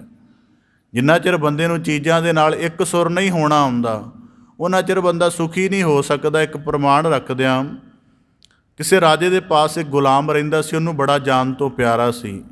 ਉਹਨੇ ਬਚਪਨ ਤੋਂ, ਰਾਜਾ ਵੀ ਉਹ ਬਚਪਨ 'ਚ ਸੀ ਅਤੇ ਉਹ ਗੁਲਾਮ ਵੀ ਬਚਪਨ 'ਚ ਸੀ ਜਦੋਂ ਉਹ ਦੋਵੇਂ ਇਕੱਠੇ ਮਿਲੇ। ਦੋਵਾਂ ਦਾ ਜੀਵਨ ਇਕੱਠਿਆਂ ਦਾ ਚੱਲਿਆ, ਇੱਕੋ ਰਾਜ ਮਹਿਲ ਦੇ ਵਿੱਚ ਪਰਵਰਿਸ਼ ਹੋਈ। ਜਦੋਂ ਉਹ ਰਾਜਾ ਜਵਾਨ ਹੋ ਕੇ ਉਹ ਰਾਜਗੱਦੀ 'ਤੇ ਬੈਠ ਗਿਆ, ਉਹਦਾ ਪ੍ਰਮੁੱਖ ਗੁਲਾਮ ਬਣ ਗਿਆ। ਦੋਵੇਂ ਇੱਕ ਦੂਜੇ ਦਾ ਬਹੁਤ ਖਿਆਲ ਰੱਖਦੇ ਸਨ। ਹੈ ਭਾਵੇਂ ਗੁਲਾਮ ਕਿਹਾ ਜਾਂਦਾ ਸੀ, ਪਰ ਦੋਨਾਂ ਦਾ ਆਪਸ ਦੇ ਵਿੱਚ ਬੜਾ ਸਨੇਹ ਸੀ। ਕਿਸੇ ਸਮੇਂ ਉਹ ਰਾਜਾ ਜਿਹੜਾ ਸੀ ਸ਼ਿਕਾਰ ਦੇ ਲਈ ਚਲਾ ਗਿਆ, ਨਾਲ ਆਪਣੇ ਗੁਲਾਮ ਨੂੰ ਲੈ ਗਿਆ। ਸਾਰਾ ਦਿਨ ਸ਼ਿਕਾਰ ਦੀ ਤਲਾਸ਼ ਕਰਦੇ ਰਹੇ, ਕੁਝ ਹੱਥ ਨਾ ਆਇਆ। ਭੁੱਖ ਨਾਲ, ਪਿਆਸ ਨਾਲ, ਥਕਾਵਟ ਨਾਲ ਵਿਆਕੁਲ ਹੋ ਗਏ। ਸ਼ਾਮ ਦੀ ਜਦੋਂ ਸੂਰਜ ਦੀ ਆਖਰੀ ਕਿਰਨ ਵੀ ਡੁੱਬ ਗਈ, ਸੂਰਜ ਦਾ ਉਜਾਲਾ ਬਿਲਕੁਲ ਖਤਮ ਹੋ ਗਿਆ, ਉਸ ਸਮੇਂ ਉਹਨਾਂ ਨੂੰ ਕਿਸੇ ਰੁੱਖ ਦੇ ਉੱਪਰ ਲਟਕਦਾ ਹੋਇਆ ਇੱਕ ਫਲ ਆਦਿਕ ਮਿਲਿਆ। ਰਾਜੇ ਨੇ ਤੁਰੰਤ ਤੋੜਿਆ ਅਤੇ ਉਸੇ ਵਕਤ ਗੁਲਾਮ ਨੇ, ਰਾਜੇ ਨੇ 4 ਟੁਕੜੇ ਕਰ ਦਿੱਤੇ ਅਤੇ ਸੋਚਿਆ ਕਿ ਗੁਲਾਮ ਵੀ ਬਰਾਬਰ ਹੈ। ਉਸ ਨੂੰ ਇੱਕ ਟੁਕੜਾ ਦਿੱਤਾ, ਦੂਸਰਾ ਦਿੱਤਾ। ਜਦੋਂ 2 ਟੁਕੜੇ ਉਹਨੇ ਖਾ ਲਏ, ਉਹਨੇ ਤੀਜੇ ਦੀ ਮੰਗ ਕਰ ਲਈ ਗੁਲਾਮ ਨੇ। ਅਤੇ ਰਾਜਾ ਕਹਿਣ ਲੱਗਾ ਕਿ ਮੇਰਾ ਹੱਕ ਬਣਦਾ ਹੈ, ਅੱਧਾ ਅੱਧਾ ਅਸੀਂ ਵੰਡਿਆ ਹੈ, ਅੱਧਾ ਤੈਨੂੰ ਦੇ ਚੁੱਕਾ ਹਾਂ ਕਿਉਂਕਿ ਬਰਾਬਰ ਹੱਕ ਹੈ, ਤੀਜਾ ਦੇਣਾ ਠੀਕ ਨਹੀਂ। ਕਹਿਣ ਲੱਗਾ ਨਹੀਂ, ਮੇਰੀ ਭੁੱਖ ਜ਼ਿਆਦਾ ਹੈ, ਕਿਰਪਾ ਕਰਕੇ ਦੇ ਦਿਓ। ਉਸਨੇ ਦੇ ਦਿੱਤਾ। ਚੌਥੇ ਦੀ ਵੀ ਮੰਗ ਕਰਨ ਲੱਗ ਪਿਆ, ਬੜੀ ਜਿੱਦ ਦੇ ਉੱਪਰ ਆ ਗਿਆ ਉਹ ਗੁਲਾਮ। ਰਾਜਾ ਕਹਿਣ ਲੱਗਾ ਕਿ ਤੇਰੇ ਤੋਂ ਵੱਡਾ ਫਿਰ ਸਵਾਰਥੀ ਕੌਣ ਹੋ ਸਕਦਾ ਹੈ? ਮੈਂ ਸਾਰੀ ਪ੍ਰਜਾ ਦਾ ਪਿਤਾ, ਸਾਰਾ ਰਾਜ ਮੇਰੇ ਕਰਕੇ ਚੱਲਦਾ ਹੈ। ਅਗਰ ਮੈਂ ਮਰ ਗਿਆ ਮੁਸ਼ਕਿਲ ਹੋਏਗੀ, ਜੇ ਤੇਰਾ ਜੀਵਨ ਖਤਮ ਵੀ ਹੋ ਜਾਵੇ ਭੁੱਖ ਨਾਲ ਤਾਂ ਕੋਈ ਇੰਨੀ ਸਮੱਸਿਆ ਤਾਂ ਨਹੀਂ। ਗੁਲਾਮ ਕਹਿਣ ਲੱਗਾ ਨਹੀਂ, ਮੈਨੂੰ ਚੌਥਾ ਟੁਕੜਾ ਵੀ ਦੇ ਦਿਓ। ਚੌਥਾ ਟੁਕੜਾ ਦੇ ਦਿੱਤਾ ਗਿਆ। ਦੇਣ ਦੀ ਬਜਾਏ ਉਹ ਜਿੱਤ ਦੇ ਵਿੱਚ ਰਾਜੇ ਨੇ ਆਪਣੇ ਮੂੰਹ ਦੇ ਵਿੱਚ ਪਾ ਲਿਆ। ਜਦੋਂ ਉਹਦਾ ਸਵਾਦ ਚੱਖਿਆ, ਇੰਨਾ ਕੌੜਾ, ਇੰਨੀ ਜ਼ਿਆਦਾ ਕੁੜੱਤਣ ਕਿ ਉਹਨੂੰ ਗਲੇ ਤੋਂ ਉਤਾਰਨਾ ਵੀ ਅਤੀ ਮੁਸ਼ਕਿਲ ਹੋ ਗਿਆ। ਥੁੱਕ ਥੁੱਕ ਕੇ ਉਸ ਜਿਹੜਾ ਸਵਾਦ ਥੋੜ੍ਹਾ ਜਿਹਾ ਮੂੰਹ 'ਚ ਘੁਲਿਆ ਸੀ, ਉਹਨੂੰ ਬਾਹਰ ਕੱਢਦਿਆਂ ਰਾਜੇ ਦੀ ਬੁਰੀ ਹਾਲਤ ਹੋ ਗਈ। ਅਤੇ ਉਹਨੇ ਗੁਲਾਮ ਦੀ ਤਰਫ ਦੇਖਿਆ ਕਿ ਬੜੇ ਆਨੰਦ ਦੇ ਵਿੱਚ, ਬੜੀ ਮਸਤੀ ਦੇ ਵਿੱਚ ਉਹਦੇ ਚਿਹਰੇ 'ਤੇ ਕੋਈ ਸ਼ਿਕਵਾ ਨਹੀਂ, ਕੋਈ ਸ਼ਿਕਾਇਤ ਨਹੀਂ, ਕੁਝ ਵੀ ਨਹੀਂ।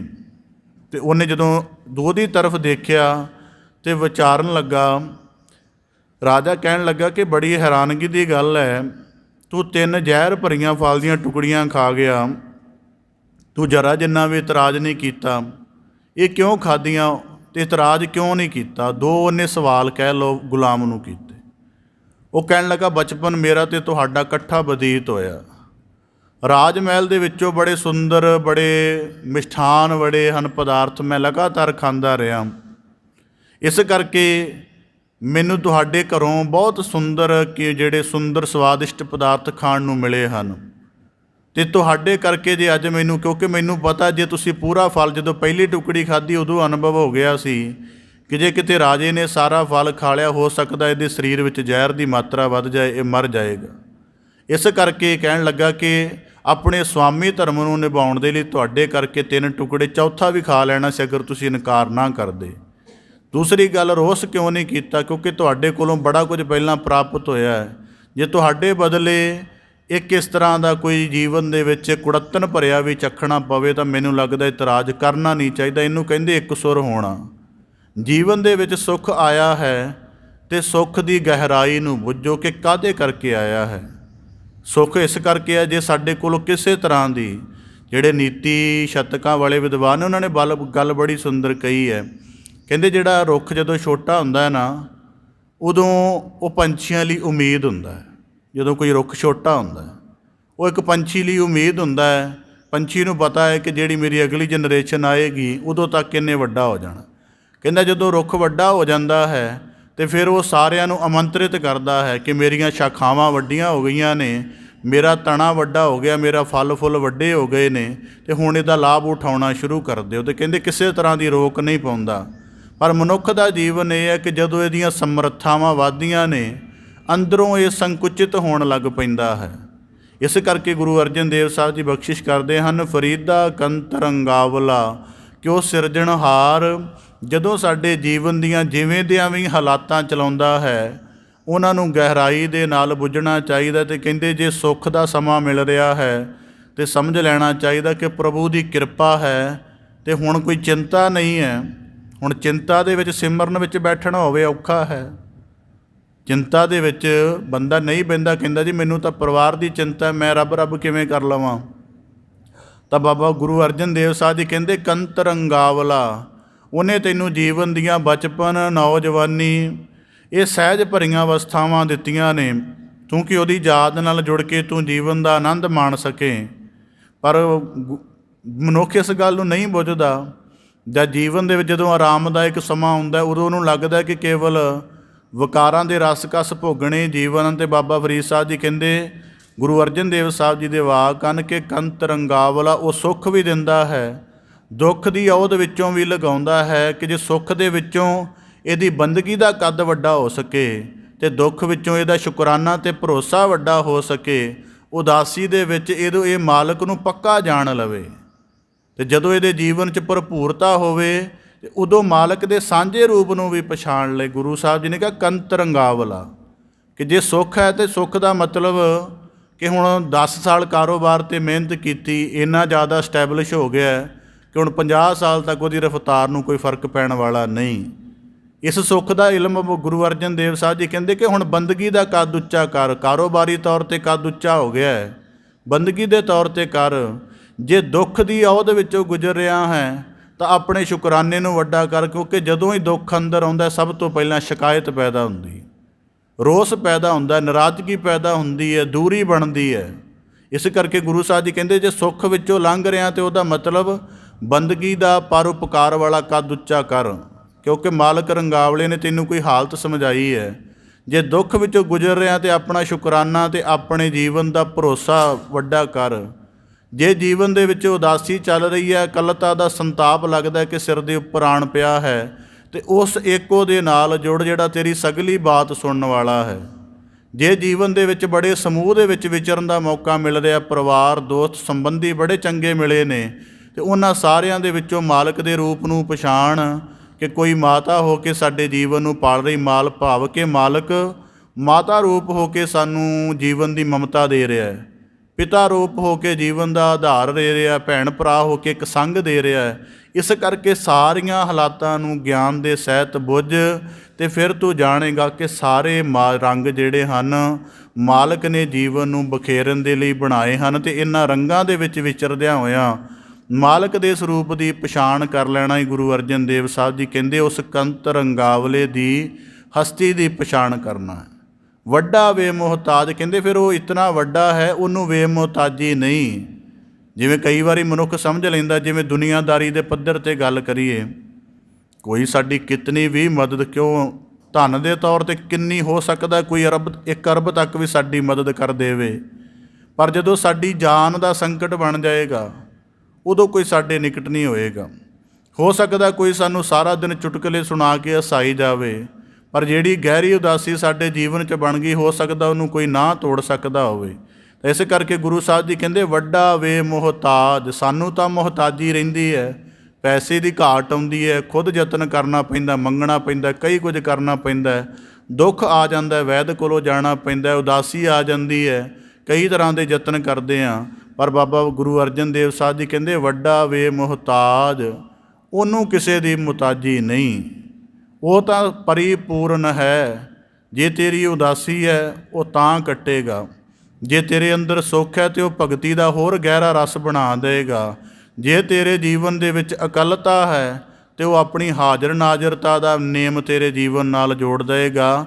ਇਸ ਕਰਕੇ ਉਸ ਮਾਲਕ ਦੇ ਰੰਗਾਵਲੇ ਸਰੂਪ ਨੂੰ ਬੁੱਝਣ ਦਾ ਯਤਨ ਕਰ। ਇਸ ਕਰਕੇ ਬਾਣੀ ਦੇ ਵਿੱਚ ਇੱਕ ਵਾਕ ਐਸੇ ਵੀ ਆਉਂਦੇ ਨੇ 12ਵਾਂ ਬਾਣੀ ਦੇ ਅੰਤਰਗਤ ਕਿ ਜੋ ਹਰ ਭਾਵੇ ਸੋ ਕਰੇ ਸੋਈ ਜੀ ਕਰਨ। ਇਸ ਕਰਕੇ ਗੁਰੂ ਸਾਹਿਬ ਜੀ ਕਹਿੰਦੇ ਉਹਦੀ ਰਜਾ ਨਾਲ ਇੱਕ ਸੁਰ ਹੋਏਗਾ ਅਤੇ ਹਰ ਹਾਲਤ ਠੀਕ ਲੱਗੇਗੀ। ਹੁਣ ਕੁਦਰਤੀ ਹੈ, ਇੱਕ ਬੱਚਾ ਸਕੂਲ 'ਚ ਪੜ੍ਹਦਾ ਹੈ ਨਾ, ਉਸ ਤੋਂ ਵੀ ਸਮਝਿਆ ਜਾ ਸਕਦਾ ਹੈ।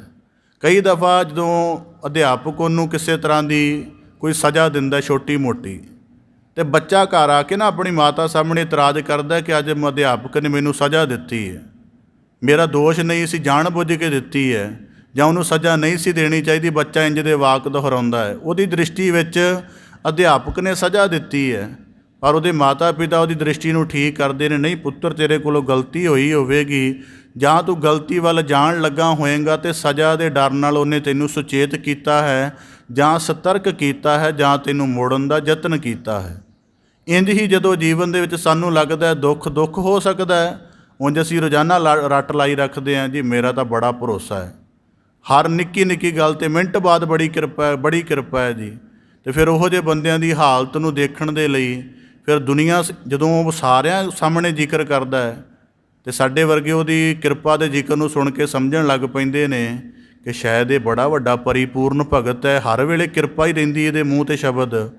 ਤਾਂ ਫਿਰ ਮਾਲਕ ਦੇ ਵੀ ਜਦੋਂ ਲੋਕਾਈ ਨੂੰ ਸੁਣਾਈ ਦੇਣ ਲੱਗ ਪਈ ਹੈ ਕਿ ਹਰ ਵੇਲੇ ਕਿਰਪਾ ਕਰਦਾ ਰਹਿੰਦਾ ਹੈ, ਫਿਰ ਸਿਰਜਣਹਾਰ ਵੀ ਦੇ ਕੰਨਾਂ ਤੱਕ ਪਹੁੰਚਦੀ, ਕਿਉਂਕਿ ਲੋਕਾਈ ਨੇ ਸੁਣ ਲਈ, ਸਿਰਜਣਹਾਰ ਨੇ ਸੁਣ ਲਈ। ਫਿਰ ਸਿਰਜਣਹਾਰ ਉਹਨੂੰ ਕਿਸੇ ਦੁੱਖ ਦੇ ਆਲਮ 'ਚ ਪਾ ਕੇ ਪਰਖ ਲੈਂਦਾ ਕਿ ਵਾਕਿਆ ਕਿਰਪਾ ਸੁੱਖ ਕਰਕੇ ਜ਼ਿਕਰ ਕਰਦਾ ਸਕਦਾ ਕਿ ਜਿੱਦਣ ਕੋਈ ਦੁੱਖ ਦੀ ਔਦ ਬਣੀ ਉਦਣ ਵੀ ਕੋਈ ਸ਼ੁਕਰਾਨੇ ਦਾ, ਕੋਈ ਸਹਿਜ ਦਾ ਭਾਵ ਬਣਿਆ ਰਹੇਗਾ ਕਿ ਨਹੀਂ।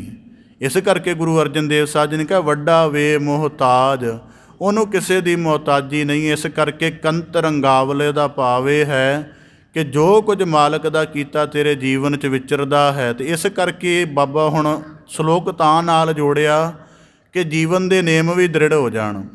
ਜ਼ਿਕਰ ਕੀਤਾ ਤਿੰਨਾਂ ਮੁਖ ਡਰਾਵਣੇ, ਤਾਂ ਗੁਰੂ ਅਰਜਨ ਦੇਵ ਸਾਹਿਬ ਜੀ ਕਹਿੰਦੇ ਕੰਤ ਰੰਗਾਵਲਾ, ਜਦੋਂ ਉਹਨੇ ਤੈਨੂੰ ਪੈਦਾ ਕੀਤਾ ਸੀ ਤੂੰ ਹਰ ਕਿਸੇ ਨੂੰ ਮੋਹੰਦਾ ਸੈਂ, ਤੂੰ ਆਪਣੇ ਗਵਾਂਢੀ ਨੂੰ ਵੀ ਆਕਰਸ਼ਿਤ ਕਰਦਾ ਸਾ। ਜਦੋਂ ਬੱਚਾ ਛੋਟਾ ਹੁੰਦਾ ਸਾਰਿਆਂ ਦਾ ਚਹੇਤਾ ਹਰਮਨ ਪਿਆਰਾ ਹੁੰਦਾ।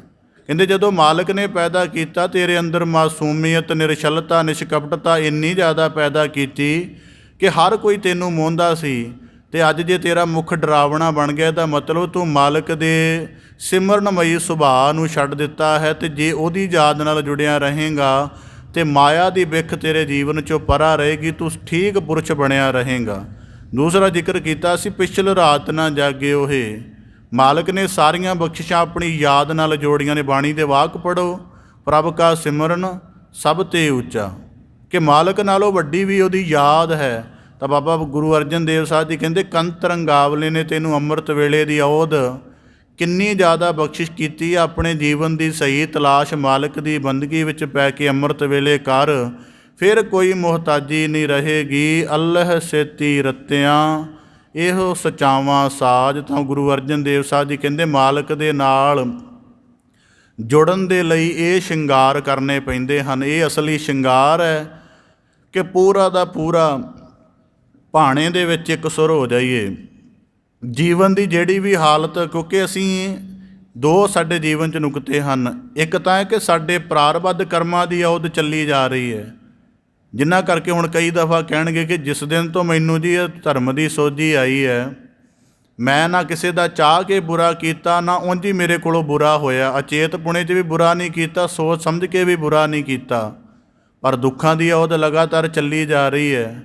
ਤਾਂ ਫਿਰ ਉਹਦਾ ਉੱਤਰ ਇਹ ਬਣੇਗਾ ਕਿ ਤੇਰੇ ਕੋਲ ਇਸ ਜਨਮ ਦੀ ਸੋਝੀ ਹੈ ਅਤੇ ਇਸ ਜਨਮ ਦੇ ਕਰਮਸ਼ੀਲਤਾ ਦੀ ਚੰਗੇ ਕਰਨ ਦਾ ਗਿਆਨ ਅਤੇ ਅਮਲ ਹੈ, ਪਰ ਤੇਰੇ ਜਨਮ ਦਾ ਜਿਹੜਾ ਕੁਦਰਤੀ ਇੱਕ ਸਿਲਸਿਲਾ ਚੱਲ ਰਿਹਾ ਉਹ ਤੈਨੂੰ ਇੰਝ ਹੀ ਮਿਲਦਾ ਰਹੇਗਾ।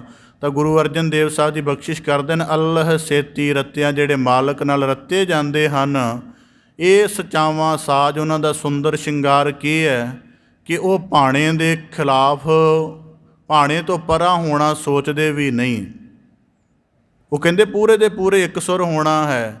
ਜੇ ਦੁੱਖ ਕਰਕੇ ਦਿਲ ਛੋਟਾ ਹੋ ਰਿਹਾ ਤੇ ਦਿਲ ਭਰੋਸੇ ਨਾਲ, ਯਾਦ ਨਾਲ ਵੱਡਾ ਕਰੀਏ। ਜੇ ਜੀਵਨ ਦੇ ਵਿੱਚ ਇਕੱਲਤਾ ਹੋ ਰਹੀ ਹੈ ਤੇ ਉਹਦੇ ਅੰਗ ਸੰਗਤਾ ਨੂੰ, ਜ਼ਾਹਰ ਜਹੂਰਤਾ ਨੂੰ, ਹਾਜ਼ਰ ਨਾਜ਼ਰਤਾ ਨੂੰ ਪਛਾਣੀਏ। ਤਾਂ ਗੁਰੂ ਅਰਜਨ ਦੇਵ ਸਾਹਿਬ ਜੀ ਕਹਿੰਦੇ ਇਹ ਸਚਾਵਾਂ ਸਾਜ ਜੇ ਕੋਈ ਐਵੇਂ ਦਾ ਜੀਵਨ ਧਾਰਨ ਕਰ ਲਵੇ, ਫਿਰ ਉਹਦੇ ਜੀਵਨ ਵਿੱਚੋਂ ਰੱਬ ਨਹੀਂ ਵਿਸਰਦਾ ਹੈ। ਮਹੱਲਾ ਪੰਜਵਾਂ। ਫਰੀਦਾ ਦੁੱਖ ਸੁੱਖ ਇੱਕ ਕਰ, ਦਿਲ ਤੇ ਲਾਹੇ ਵਿਕਾਰ। ਹੁਣ ਅਗਲੇ ਸ਼ਲੋਕ ਦੇ ਵਿੱਚ ਵੀ ਸਤਿਗੁਰੂ ਗੁਰੂ ਅਰਜਨ ਦੇਵ ਸਾਹਿਬ ਜੀ ਬਖਸ਼ਿਸ਼ ਕਰਦੇ ਹਨ ਕਿ ਹੁਣ ਮਾਲਕ ਦੇ ਨਾਲ ਜੁੜਨਾ ਤੇ ਇੱਕ ਚੀਜ਼ ਜ਼ਰੂਰ ਅੜਚਣ ਪਾਏਗੀ ਕਿ ਸੁੱਖ ਦੇ ਵਿੱਚ ਤਾਂ ਬੰਦਗੀ ਹੋ ਜਾਏਗੀ, ਦੁੱਖ ਵਿੱਚ ਨਹੀਂ ਹੋਏਗੀ, ਦੁੱਖ ਵਿੱਚ ਰੋਸ ਉਪਜੇਗਾ। ਇਸ ਕਰਕੇ ਕਹਿੰਦੇ ਆਪਣੇ ਮਨ ਦੀ ਹਾਲਤ ਨੂੰ ਠੀਕ ਕਰਨ ਦੇ ਲਈ ਇੱਕ ਨੁਕਤਾ ਹੈ। ਗੁਰੂ ਅਰਜਨ ਦੇਵ ਸਾਹਿਬ ਜੀ ਕਹਿੰਦੇ ਦੁੱਖ ਸੁੱਖ ਇੱਕ ਕਰ, ਕਿ ਆਪਣੇ ਆਪ ਨੂੰ ਸੁੱਖਾਂ ਦੀ ਜਿਹੜੀ ਭਰਮਣਾ ਹੈ ਉਹਦੇ ਵਿੱਚੋਂ ਵੀ ਕੱਢ ਲੈ। ਮਤਲਬ ਮਨ 'ਚੋਂ ਉਮੀਦ ਹੀ ਛੱਡ ਦੇ ਕੋਈ ਸੁੱਖ ਹੋਏਗਾ, ਅਤੇ ਜੀਵਨ ਦੇ ਵਿੱਚੋਂ ਇਹ ਵੀ ਖਿਆਲ ਕੱਢ ਦੇ ਕਿ ਦੁੱਖ ਕਰਕੇ ਮੈਂ ਦੁਖੀ ਹੋ ਜਾਵਾਂਗਾ। ਮਤਲਬ ਦੋਵੇਂ ਹਾਲਤਾਂ ਦੇ ਵਿੱਚੋਂ ਬਾਹਰ ਕਰ ਲੈ। ਹੁਣ ਮਨੁੱਖ ਸਮਝਣਾ ਚਾਹੇਗਾ ਕਿ ਬੰਦਾ ਦੁੱਖ ਸੁੱਖ ਤੋਂ ਬਾਹਰ ਕਿਵੇਂ ਹੋ ਸਕਦਾ ਹੈ। ਸਮ ਜਾਣਨ ਦੇ ਨਾਲ, ਦ੍ਰਿਸ਼ਟੀ ਹੁੰਦੀ ਹੈ ਸਮ ਜਾਣਨ ਦੀ। ਤਾਂ ਗੁਰੂ ਅਰਜਨ ਦੇਵ ਸਾਹਿਬ ਦੀ ਬਖਸ਼ਿਸ਼ ਕਰਦੇ ਦੁੱਖ ਸੁੱਖ ਇੱਕ ਕਰ। ਜਿਵੇਂ ਗੁਰੂ ਅਰਜਨ ਦੇਵ ਸਾਹਿਬ ਦੀ ਬਖਸ਼ਿਸ਼ ਕਰਦੇ ਦੁੱਖ ਸੁੱਖ ਇੱਕ ਕਰ ਦਾ ਭਾਵ ਇਹ ਹੈ ਕਿ ਅਸੀਂ ਚੀਜ਼ਾਂ ਨੂੰ ਆਪਣੀ ਪਰਿਭਾਸ਼ਾ ਅਨੁਸਾਰ ਘੜਿਆ ਹੋਇਆ ਹੈ। ਪਰਿਭਾਸ਼ਾ ਦਾ ਭਾਵ ਸਰੀਰ ਵਿੱਚ ਕੋਈ ਰੋਗ ਨਹੀਂ ਹੈ, ਮਾਨਸਿਕ ਚਿੰਤਾ ਨਹੀਂ ਹੈ, ਕਿਸੇ ਤਰ੍ਹਾਂ ਦੇ ਅਚਨਚੇਤ ਸੰਕਟ ਆਉਣ ਦੀ ਵੀ ਕੋਈ ਸੰਭਾਵਨਾ ਨਹੀਂ ਹੈ। ਇਹਨਾਂ ਦਿਨਾਂ ਨੂੰ ਸੰਗਿਆ ਦੇ ਦਿੱਤੀ, ਨਾਮ ਦੇ ਦਿੱਤਾ ਜੀ ਸੁੱਖ ਹੈ, ਬੜੇ ਸੁਖੀ। ਪਰ ਇਸ ਗੱਲ ਤੋਂ ਅਚੇਤ ਰਿਹਾ ਕਿ ਇਹ ਜੀਵਨ ਦਾ ਵਹਿਣ ਹੈ।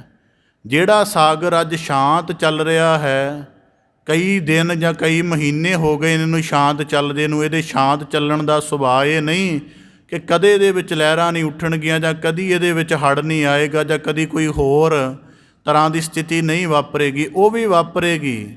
ਅਤੇ ਇਹ ਨਾ ਹੋਵੇ ਕਿ ਅੱਜ ਤੂੰ ਆਪਣੀ ਪਰਿਭਾਸ਼ਾ ਇਹਨਾਂ ਚੀਜ਼ਾਂ ਦੇ ਨਾਲ ਸੁੱਖ ਵਾਲੀ ਜੋੜ ਲਵੇਂ ਅਤੇ ਹੁਕਮ ਦੀ ਸਾਰੀ ਸਮਝ ਤੋਂ ਅਚੇਤ ਹੋ ਕੇ ਦੂਜੇ ਪੱਖ ਨੂੰ ਵਿਸਾਰ ਦੇਵੇਂ। ਹੁਣ ਕੁਦਰਤੀ ਹੈ ਜੇ ਬਚਪਨ ਨੌਜਵਾਨੀ ਦੇ ਤਾਣ 'ਤੇ ਭਰਮ ਜਾਵੇ ਕਿ ਮੁੜ ਕੇ ਸ਼ਾਇਦ ਬੁਢਾਪਾ ਆਉਣਾ ਹੀ ਨਹੀਂ, ਪਰ ਉਹ ਆਉਣਾ ਹੈ ਕਿਉਂਕਿ ਹੁਕਮ ਇੱਕ ਨਿਰੰਤਰ ਚੱਲ ਰਿਹਾ ਹੈ। ਤਾਂ ਗੁਰੂ ਅਰਜਨ ਦੇਵ ਸਾਹਿਬ ਜੀ ਕਹਿੰਦੇ ਜਦੋਂ ਅਸੀਂ ਆਪਣੀ ਸਮਝ ਦੇ ਵਿੱਚੋਂ ਸੁੱਖਾਂ ਦੀ ਪਰਿਭਾਸ਼ਾ ਸਿਰਜ ਲੈਂਦੇ ਹਾਂ ਅਤੇ ਉਦੋਂ ਦੁੱਖ ਜ਼ਰੂਰ ਵਿਆਪਦਾ ਅਤੇ ਫਿਰ ਸੁੱਖ ਦੁੱਖ ਵਿਪਰੀਤ ਬਣਿਆ ਰਹਿੰਦਾ ਹੈ। ਹੁਣ ਇਸ ਕਰਕੇ ਸੁੱਖ ਕਰੇਗਾ ਅਤੇ ਦੁੱਖ ਪੈਦਾ ਹੋਏਗਾ। ਜਿਵੇਂ ਬੰਦਾ ਆਪਣੇ ਖਾਣ ਪੀਣ ਦਾ ਸੁੱਖ ਕਰਦਾ ਮਿੱਠੇ ਕਰਕੇ, ਉਹ ਕਈ ਵਾਰੀ ਅੱਗੇ ਜਾ ਕੇ ਰੋਗ 'ਚ ਤਬਦੀਲ ਹੋ ਜਾਂਦਾ ਹੈ। ਇਸ ਕਰਕੇ ਸੁੱਖ ਬਾਣੀ ਦੇ ਵਿੱਚ ਵਾਕ ਆਉਂਦੇ ਹਨ ਕਿ ਸੁੱਖ ਕਰਕੇ ਯਤਨ ਕਰਦਾ ਪਰ ਸੁੱਖ ਦੁੱਖਾਂ ਵਿੱਚ ਤਬਦੀਲ ਹੋ ਜਾਂਦੇ ਨੇ। ਇਸ ਕਰਕੇ ਜਦੋਂ ਇੱਕ ਸਥਿਤੀ ਸੁੱਖ ਦੀ ਰਹੇਗੀ, ਦੁੱਖ ਦਾ ਉਪਜਣਾ ਯਕੀਨੀ ਰਹੇਗਾ। ਤਾਂ ਗੁਰੂ ਅਰਜਨ ਦੇਵ ਸਾਹਿਬ ਦੀ ਬਖਸ਼ਿਸ਼ ਕਰਦੇ ਇੱਕ ਕਰ। ਇੱਕ ਦਾ ਭਾਵ ਇਹ ਹੈ, ਹੁਣ ਜਿਵੇਂ ਬੰਦੇ ਖੁਸ਼ੀ ਵਿੱਚ ਉੱਧੜ ਧੁੰਮੀ ਮਚਾਉਣ ਲੱਗ ਪੈਂਦੇ ਨੇ, ਧਰਤੀ 'ਤੇ ਮਾਰ ਪੱਬ ਧਰਤੀ ਪੁੱਟ ਦਿੰਦੇ ਨੇ, ਅਤੇ ਦੁੱਖ ਦੇ ਵਿੱਚ ਮੁੜ ਕੇ ਉਹਨਾਂ ਨੂੰ ਲੱਗਦਾ ਕਿ ਸਾਨੂੰ ਕੋਈ ਭਾਵੇਂ ਕਿੰਨੇ ਵੀ ਦਿਲਾਸੇ ਦੇਵੇ ਫਿਰ ਮਨ ਵੀ ਨਹੀਂ ਠਹਿਰਦਾ। ਇਸ ਕਰਕੇ ਗੁਰੂ ਅਰਜਨ ਦੇਵ ਸਾਹਿਬ ਜੀ ਕਹਿੰਦੇ ਇੱਕ ਕਰ ਦਾ ਭਾਵ ਇਹ ਹੈ ਕਿ ਇਹਨਾਂ ਦੋਵਾਂ ਨੂੰ ਸਮ ਹਾਲਤਾਂ ਦੇ ਮੁਤਾਬਕ ਲੈਣਾ ਸ਼ੁਰੂ ਕਰ ਦੇ। ਮੰਨ ਕੇ ਚੱਲ ਕੇ ਜੀਵਨ ਦਾ ਵਹਿਣ ਚੱਲਿਆ ਅਤੇ ਮੈਂ ਇਹਦੇ ਵਿੱਚ ਆਪਣੀ ਪਰਿਭਾਸ਼ਾ ਕੋਈ ਨਹੀਂ ਰੱਖਣੀ। ਦੁੱਖ ਆਏਗਾ ਅਤੇ ਦੁੱਖ ਦੇ ਵਿੱਚ ਵੀ ਉਹਨੂੰ ਰਿਲਾਈਜ਼ ਕਰਕੇ ਅਤੇ ਉਹਨੂੰ ਉੱਚਾ ਉੱਠਣ ਦਾ ਯਤਨ ਕਰਾਂਗਾ। ਇਸ ਕਰਕੇ ਬਾਣੀ ਦੇ ਵਿੱਚ ਜਿਹੜਾ ਦੁੱਖ ਦਾਰੂ ਕਿਹਾ ਗਿਆ ਉਹ ਇਸੇ ਕਰਕੇ ਕਿਹਾ ਕਿ ਇਹ ਸਾਡੀ ਉਸ ਮਰਜ਼ ਦਾ ਇਲਾਜ ਕਰਦਾ ਹੈ ਜਿੱਥੋਂ ਅਸੀਂ ਕੱਚੇ ਹੁੰਦੇ ਹਾਂ। ਆਮ ਰਵਾਨੀਅਤ ਵਿੱਚ ਸਾਰੇ ਚੱਲੀ ਜਾਂਦੇ ਹਨ, ਜਦੋਂ ਦੁੱਖ ਦੇ ਸਹਿਤ ਚੱਲਣਾ ਪਵੇ ਉਦੋਂ ਜੀਵਨ ਦੀ ਬੰਦਗੀ ਦਾ ਇੱਕ ਅੰਦਰਲਾ ਪੱਖ ਝਲਕਦਾ ਹੈ। ਇਸ ਕਰਕੇ ਗੁਰੂ ਅਰਜਨ ਦੇਵ ਸਾਹਿਬ ਜੀ ਕਹਿੰਦੇ ਦੁੱਖ ਸੁੱਖ ਇੱਕ ਕਰ, ਭਾਵ ਕਿ ਆਪਣੇ ਅੰਦਰ ਸਮਤਾ ਨੂੰ ਲਿਆ, ਅਤੇ ਸਮਤਾ ਨੂੰ ਤਾਂ ਲਿਆਏਗਾ। ਹੁਣ ਜਿਵੇਂ ਪਤਾ ਹੈ ਕਿ ਜਿਹੜੇ ਮਾਤਾ ਪਿਤਾ ਕੋਲੋਂ ਦੁਲਾਰ ਮਿਲਦਾ ਹੈ, ਗਲਤੀ ਕੀਤਿਆਂ ਨੂੰ ਕੁਛ ਥੋੜ੍ਹੀ ਬਹੁਤੀ ਝਿੜਕ ਵੀ ਮਿਲੇਗੀ। ਇਹ ਦੋਵੇਂ ਹਾਲਤਾਂ ਨੂੰ ਇਕੱਠਾ ਸਮਝ ਕੇ ਰੱਖ। ਇਹ ਨਹੀਂ ਕਿ ਅੱਜ ਦੁਲਾਰ ਮਿਲ ਰਿਹਾ ਅਤੇ ਸਦਾ ਦੁਲਾਰ ਹੀ ਮਿਲਦਾ ਰਹੇਗਾ। ਤਾਂ ਬਾਬਾ ਫਰੀਦ ਗੁਰੂ ਅਰਜਨ ਦੇਵ ਸਾਹਿਬ ਜੀ ਕਹਿੰਦੇ ਇੱਕ ਕਰ, ਇੱਕ ਦਾ ਭਾਵ ਸਮਤਾ ਲਿਆ। ਅਤੇ ਸਮਤਾ ਕਦੋਂ ਆਏਗੀ? ਜਦੋਂ ਬੰਦਾ ਆਪਣੀ ਸੀਮਤ ਮੱਤ ਨੂੰ ਤਿਆਗ ਕੇ ਹੁਕਮ ਨੂੰ ਸਮਝਣਾ ਸ਼ੁਰੂ ਕਰੇਗਾ। ਅਤੇ ਹੁਕਮ ਨੂੰ ਸਮਝਣ ਦੇ ਵਿੱਚ ਇਹ ਕੰਮ ਕਰੇਗਾ ਕਿ ਜੀਵਨ ਸਦਾ ਇੱਕ ਸਮਾਨ ਰਹਿਣ ਵਾਲਾ ਨਹੀਂ। ਇਹ ਜੀਵਨ ਹਰ ਵੇਲੇ ਜਿਹੜਾ ਤਬਦੀਲ ਹੁੰਦਾ ਰਹੇਗਾ। ਅਤੇ ਜਿਹੜੀ ਚੀਜ਼ ਹਰ ਵੇਲੇ ਤਬਦੀਲ ਹੋਣ ਵਾਲੀ ਹੈ, ਉਹਦੇ ਨਾਲ ਇੱਕੋ ਤਰ੍ਹਾਂ ਦੀ ਨਿਸ਼ਚਿਤ ਪਰਿਭਾਸ਼ਾ ਕਿਵੇਂ ਜੋੜੀ ਜਾ ਸਕਦੀ ਹੈ? ਕਿਸੇ ਤਰ੍ਹਾਂ ਵੀ ਨਹੀਂ ਜੋੜੀ ਜਾ ਸਕਦੀ। ਇਸ ਕਰਕੇ ਗੁਰੂ ਅਰਜਨ ਦੇਵ ਸਾਹਿਬ ਜੀ ਬਖਸ਼ਿਸ਼ ਕਰਦੇ ਦੁੱਖ ਸੁੱਖ ਇੱਕ ਕਰ। ਇੱਕ ਸੁੰਦਰ ਪ੍ਰਮਾਣ ਆਪਦੇ ਸਨਮੁਖ ਰੱਖਦਿਆਂ ਸੂਫੀਆਂ ਦੇ ਵਿੱਚ ਇਹ ਪ੍ਰਮਾਣ ਮਿਲਦਾ। ਕਹਿੰਦੇ ਕਿਸੇ ਜਗ੍ਹਾ ਕੋਈ ਸੂਫੀ ਸਾਧਕ ਰਹਿੰਦੇ ਸਨ, ਤਾਂ ਉਹ ਕਿਸੇ ਨਗਰ ਦੇ ਵਿੱਚ, ਉਹ ਕਿਸੇ ਦਿਨ ਉਹਨਾਂ ਦੇ ਕੋਲ, ਉਹ ਕਿਸੇ ਨਗਰ, ਆਪਣੇ ਨੇੜੇ ਨਗਰ ਦੇ ਵਿੱਚ ਭਿੱਖਿਆ ਮੰਗਣ ਗਏ ਸਨ। ਅਤੇ ਉਹ ਉਹਨਾਂ ਦੇ ਉਹ ਨਗਰ ਵਿੱਚ ਗਏ, ਕੋਈ ਮਗਰ ਉਹਨਾਂ ਦੇ ਸ਼ੈਤਾਨੀ ਕਰਨ ਵਾਲਾ ਬੰਦਾ ਭੱਜਿਆ ਗਿਆ। ਕਹਿਣ ਲੱਗਾ ਜੀ ਤੁਹਾਡੀ ਕੁਟੀਆ ਨੂੰ ਅੱਗ ਲਗਾ ਕੇ ਸਾੜ ਦਿੱਤਾ ਕਿਸੇ ਨੇ। ਅਤੇ ਉਹ ਮਹਾਤਮਾ ਕਹਿਣ ਲੱਗੇ ਸੂਫੀ ਕਿ ਚਲੋ ਕੋਈ ਗੱਲ ਨਹੀਂ, ਹੁਣ ਅੱਗ ਲੱਗ ਗਈ ਹੈ, ਹੁਣ ਸੜ ਕੇ ਸਵਾਹ ਹੋਏਗੀ, ਕਿਉਂਕਿ ਉੱਥੇ ਨੇੜੇ ਪਾਣੀ ਵੀ ਹੈ ਨਹੀਂ ਬੁਝਾ ਸਕੀਏ, ਵਾਪਸ ਜਾਂਦਿਆਂ ਵੀ ਕਈ ਸਮਾਂ ਲੱਗਣਾ ਹੈ। ਇਸ ਕਰਕੇ ਵਰਤਮਾਨ ਦੇ ਵਿੱਚ ਕਰਮ ਕਰ ਰਹੇ ਹਾਂ ਭਿੱਖਿਆ ਮੰਗਣ ਦਾ, ਅਤੇ ਇਹ ਪੂਰੀ ਕਰ ਲਈ ਫਿਰ ਉੱਧਰ ਚੱਲ ਜਾਵਾਂਗੇ। ਉਹ ਭਿੱਖਿਆ ਇਕੱਠੀ ਕਰਕੇ ਪਰਤੇ। ਉੱਥੇ ਜਾ ਕੇ ਦੇਖਿਆ ਕਿ ਕੁਟੀਆ ਹੋਵੇ, ਉਹਨਾਂ ਜਿੰਨੇ ਉਹਨਾਂ ਨੂੰ ਅਫਵਾਹ ਦਿੱਤੀ ਸੀ ਉਹ ਵੀ ਨਾਲ ਸੀ। ਉਹਨਾਂ ਉਹਦੇ ਨਾਲ ਕੋਈ ਇਤਰਾਜ਼ ਨਹੀਂ ਕੀਤਾ।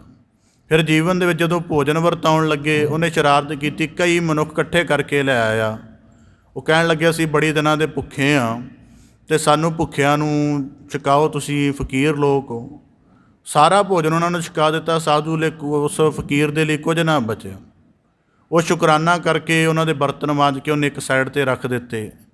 ਉਸ ਜਿਹੜਾ ਸ਼ੈਤਾਨੀ ਕਰਨ ਵਾਲਾ ਬੰਦਾ, ਉਹਨੇ ਦੇਖਿਆ ਕਿ ਇਹਦੇ ਨਾਲ ਮੈਂ ਦੋ ਗੱਲਾਂ ਕੀਤੀਆਂ। ਪਹਿਲੀ ਗੱਲ ਤਾਂ ਇਹਨੂੰ ਪਛੇਮਾਨ ਕੀਤਾ, ਪਰ ਉਦੋਂ ਵੀ ਇਹਦੇ ਸੁਭਾਅ ਦੇ ਵਿੱਚ ਕੋਈ ਪਰਿਵਰਤਨ ਨਹੀਂ ਆਇਆ। ਉਹ ਬਿਲਕੁਲ ਵਰਤਮਾਨ ਦੇ ਵਿੱਚ ਰਿਹਾ, ਕਿਉਂਕਿ ਇਹਨੇ ਦੱਸਿਆ ਕਿ ਪਹਿਲੀ ਗੱਲ ਤਾਂ ਦੂਰੀ ਬੜੀ ਹੈ, ਜਾਣ ਲੱਗਿਆ ਬੜਾ ਸਮਾਂ ਲੱਗੇਗਾ।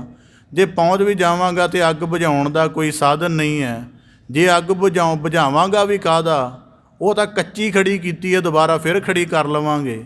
ਇਸ ਕਰਕੇ ਇਹਨਾਂ ਕਿੰਨਾ ਆਪਣੇ ਆਪ ਨੂੰ ਵਰਤਮਾਨ ਨਾਲ ਜੋੜਿਆ ਹੋਇਆ ਹੈ। ਅਤੇ ਦੂਜਾ, ਇਹਨੇ ਜੀਵਨ ਦੇ ਵਿੱਚ ਜਿਹੜੀਆਂ ਵਿਪਰੀਤ ਹਾਲਤਾਂ ਨੇ, ਉਹਨਾਂ ਨੂੰ ਕਿੱਡਾ ਠੀਕ ਢੰਗ ਦੇ ਨਾਲ ਰਹਿ ਰਿਹਾ। ਅਤੇ ਹੁਣ ਇਹਨੇ ਆਪਣਾ, ਫਿਰ ਉਹਨੇ ਨਿਮਰ ਹੋ ਗਿਆ, ਕਹਿਣ ਲੱਗਾ ਜੀ ਮੈਂ ਤੁਹਾਡੇ ਨਾਲ ਜਾਣ ਬੁੱਝ ਕੇ ਕੀਤਾ ਹੈ, ਪਰ ਤੁਸੀਂ ਪਹਿਲਾਂ ਇੰਨੀ ਮੁਸ਼ਕਿਲ ਦੇ ਨਾਲ ਭਿੱਖਿਆ ਲੈ ਕੇ ਆਏ, ਉਹ ਵੀ ਸਾਰਿਆਂ ਨੂੰ ਛਕਾ ਦਿੱਤੀ, ਤੁਹਾਨੂੰ ਖਾਣ ਨੂੰ ਨਹੀਂ ਮਿਲੀ, ਤਾਂ ਹੁਣ ਤਾਂ ਤੁਸੀਂ ਭੁੱਖੇ ਹੋਵੋਗੇ, ਭੁੱਖ ਤੰਗ ਕਰਦੀ ਹੋਏਗੀ। ਤਾਂ ਉਹ ਮਹਾਤਮਾ ਕਹਿਣ ਲੱਗਾ ਨਹੀਂ, ਮੈਂ ਤੁਹਾਡੇ ਤੋਂ ਵੱਧ ਭੋਜਨ ਛਕਿਆ। ਉਹ ਕਹਿਣ ਲੱਗਾ ਕਿਸ ਤਰ੍ਹਾਂ? ਕਹਿਣ ਲੱਗਾ ਪਤਾ ਨਹੀਂ ਤੁਹਾਡੇ ਪੇਟ ਦੀ ਅਗਨ ਕਿੰਨੀ ਸੀ, ਪਰ ਜੇ ਭਿੱਖਿਆ ਦੇ ਨਾਲ ਬੁੱਝ ਗਈ ਹੈ, ਅਤੇ ਜਿਹੜਾ ਤੁਸੀਂ ਖਾ ਕੇ ਕਹਿ ਲਓ ਕਿ ਆਪਣੇ ਆਪ ਨੂੰ ਸੁਖਦ ਅਨੁਭਵ ਕੀਤਾ ਹੈ, ਉਹ ਮੇਰੇ ਸ਼ੁਕਰਾਨੇ ਦੀ ਖੁਰਾਕ ਵਿੱਚ ਬਦਲ ਗਿਆ। ਇਸ ਕਰਕੇ ਮੈਂ ਤੁਹਾਡੇ ਨਾਲੋਂ ਜ਼ਿਆਦਾ ਰੱਜਿਆ। ਤੁਹਾਨੂੰ ਤਾਂ ਕੱਲ੍ਹ ਸਵੇਰ ਤੱਕ ਫਿਰ ਭੁੱਖ ਲੱਗ ਜਾਣੀ, ਹੋ ਸਕਦਾ ਮੈਨੂੰ 1 ਮਹੀਨਾ ਨਾ ਲੱਗੇ। ਸੁਖਮਨੀ ਸਾਹਿਬ ਦੀ ਬਾਣੀ 'ਚ ਵਾਕ ਨੇ, ਬ੍ਰਹਮ ਗਿਆਨੀ ਕਾ ਭੋਜਨ ਗਿਆਨ, ਕਿ ਉਹ ਚੀਜ਼ਾਂ ਨੂੰ ਹਾਇਰ ਨੁਕਤੇ ਦੇ ਵਿੱਚ ਤਬਦੀਲ ਕਰਕੇ ਲੈਣਾ ਸ਼ੁਰੂ ਕਰ ਦਿੰਦਾ ਹੈ। ਅਸੀਂ ਚੀਜ਼ਾਂ ਨੂੰ ਉਵੇਂ ਲੈਂਦੇ ਹਾਂ ਜਿਵੇਂ ਹੈ, ਸਾਨੂੰ ਉਂਝ ਹੀ ਮਿਲੇ, ਫਿਰ ਅਸੀਂ ਠੀਕ ਮੰਨਦੇ ਆਪਣੇ ਆਪ ਨੂੰ। ਜਿਹੜੇ ਬ੍ਰਹਮ ਪੁਰਖ ਹੁੰਦੇ ਹਨ, ਉਹ ਚੀਜ਼ਾਂ ਜਿਵੇਂ ਹਨ ਉਹਨਾਂ ਦੇ ਹਾਇਰ ਅਰਥ ਲੱਭ ਲੈਂਦੇ ਹਨ। ਇਸ ਕਰਕੇ ਉਹਨਾਂ ਦੀ ਜ਼ਿੰਦਗੀ ਕਦੇ ਵੀ ਇਨਕੰਪਲੀਟ ਨਹੀਂ ਕਹੀ ਜਾ ਸਕਦੀ, ਕਿਸੇ ਵੀ ਨੁਕਤੇ ਤੋਂ। ਹਰ ਇੱਕ ਨੁਕਤੇ ਦੇ ਵਿੱਚ ਸੰਤਪੂਰਨ ਹੁੰਦਾ ਹੈ। ਤਾਂ ਬਾਬਾ ਫਰੀਦ ਸਾਹਿਬ ਜੀ, ਗੁਰੂ ਅਰਜਨ ਦੇਵ ਸਾਹਿਬ ਬਖਸ਼ਿਸ਼ ਕਰਦੇ ਹਨ, ਫਰੀਦਾ ਦੁੱਖ ਸੁੱਖ ਇੱਕ ਕਰ। ਕਿਉਂਕਿ ਇਹ ਨਹੀਂ ਹੋ ਸਕਦਾ ਕਿ ਮੈਂ ਆਪਣੇ ਜੀਵਨ 'ਚੋਂ ਦੁੱਖ ਖਤਮ ਕਰਦਾ, ਇਹ ਕਦੀ ਵੀ ਨਹੀਂ ਹੋਏਗਾ। ਦੁਨੀਆ ਦਾ ਵੱਡੇ ਤੋਂ ਵੱਡਾ ਡਾਕਟਰ ਵੀ ਇਹ ਗੱਲ ਦਾ ਕਦੇ ਜ਼ਿੰਦਗੀ ਦੇ ਵਿੱਚ ਦਾਅਵਾ ਨਹੀਂ ਕਰ ਸਕਦਾ ਕਿ ਮੈਂ ਦੁੱਖ ਤੋਂ ਬਿਲਕੁਲ ਪੂਰੀ ਤਰ੍ਹਾਂ ਮੁਕਤ ਹੋ ਜਾਵਾਂ। ਅਤੇ ਕੋਈ ਇਹ ਵੀ ਦਾਅਵਾ ਨਹੀਂ ਕਰ ਸਕਦਾ ਕਿ ਜਿੰਨੇ ਮੈਂ ਸੁੱਖਾਂ ਦੇ ਆਲਮ ਪੈਦਾ ਕਰ ਲਏ ਨੇ, ਇਹ ਸਾਰੇ ਇੰਝ ਹੀ ਰਹਿਣਗੇ। ਮਤਲਬ ਮੈਡੀਕਲ ਸਾਇੰਸ ਖੜੀ ਕਰ ਲਈ ਹੈ ਅਤੇ ਸ਼ਾਇਦ ਮੈਨੂੰ ਹਰ ਵਕਤ ਠੀਕ ਹੀ ਰੱਖੇਗੀ, ਨਹੀਂ ਰੱਖੇਗੀ। ਉਹਦਾ ਵੀ ਬੇਵਸੀ ਕਿਸੇ ਨਾ ਕਿਸੇ ਦਿਨ ਵਾਪਰੇਗੀ। ਇਸ ਕਰਕੇ ਦੋਵੇਂ ਹਾਲਤਾਂ ਤੇਰੇ ਵੱਸ ਨਹੀਂ। ਤੇਰੇ ਵੱਸ ਮਨੁੱਖ ਇਹ ਹੈ ਕਿ ਤੂੰ ਇਹਨਾਂ ਨੂੰ ਸਮ ਢੰਗ ਦੇ ਨਾਲ ਲੈ ਕੇ ਅਤੇ ਇਹਨਾਂ ਵਿੱਚ ਸਮ ਰਹਿਣ ਦੀ ਕੋਸ਼ਿਸ਼ ਕਰੇ। ਤਾਂ ਗੁਰੂ ਅਰਜਨ ਦੇਵ ਸਾਹਿਬ ਜੀ ਕਹਿੰਦੇ ਫਿਰ ਮਾਲਕ ਦੇ ਨਾਲ ਤੇਰਾ ਰਜਾ ਦੇ ਵਿੱਚ ਜੁੜਨਾ ਹੋ ਸਕੇਗਾ। ਇਸ ਕਰਕੇ ਜਿਵੇਂ ਸੁਕਰਾਤ ਦੇ ਜੀਵਨ ਦੀ ਘਟਨਾ ਮਿਲਦੀ, ਉਹਦਾ ਨੌਜਵਾਨ ਪੁੱਤਰ ਸੀ, ਉਹ ਅਕਾਲ ਚਲਾਣਾ ਕਰ ਗਿਆ। ਜਦੋਂ ਅਕਾਲ ਚਲਾਣਾ ਕਰ ਗਿਆ ਤਾਂ ਉਹ ਬਿਲਕੁਲ ਚੁੱਪ ਹੋ ਗਿਆ, ਨਾ ਰੋਇਆ ਨਾ ਹੱਸਿਆ, ਕੁਝ ਨਹੀਂ ਕੀਤਾ। ਜਦੋਂ ਪੁੱਤਰ ਦੀਆਂ ਸਾਰੀਆਂ ਕਿਰਿਆਵਾਂ ਕਰੇ ਘਰੇ ਵਾਪਸ ਆ ਗਏ, ਅਚਾਨਕ ਹੱਸਣ ਲੱਗ ਪਿਆ। ਕੁਝ ਸਮਾਂ ਉੱਥੇ ਸੁੱਤਾ ਰਿਹਾ। ਸੌਣ ਤੋਂ ਬਾਅਦ ਜਦ ਉੱਠਿਆ ਹੱਸਣ ਲੱਗ ਪਿਆ। ਉਹਦੀ ਪਤਨੀ ਨੇ ਜਾਣਿਆ ਕਿ ਜਵਾਨ ਪੁੱਤਰ ਦੀ ਮੌਤ ਹੋਈ ਹੈ, ਦਿਮਾਗੀ ਤਵਾਜ਼ਨ ਖੋਹ ਬੈਠਾ ਹੈ, ਤਾਂ ਕਰਕੇ ਪਾਗਲਾਂ ਵਾਂਗ ਹੱਸ ਰਿਹਾ। ਉਹਨਾਂ ਨੇ ਕਿਸੇ ਯਤਨ ਦੇ ਨਾਲ ਰਵਾਉਣ ਦਾ ਯਤਨ ਕੀਤਾ, ਪਰ ਰੋਵੇ ਨਾ ਹੱਸੇ। ਕੁਝ ਉਹਦੇ ਚੇਲੇ ਵੀ ਕੋਲ ਸਨ। ਉਹਨਾਂ ਨੇ ਸੋਚਿਆ ਕਿ ਜਾਣਨਾ ਚਾਹੀਦਾ।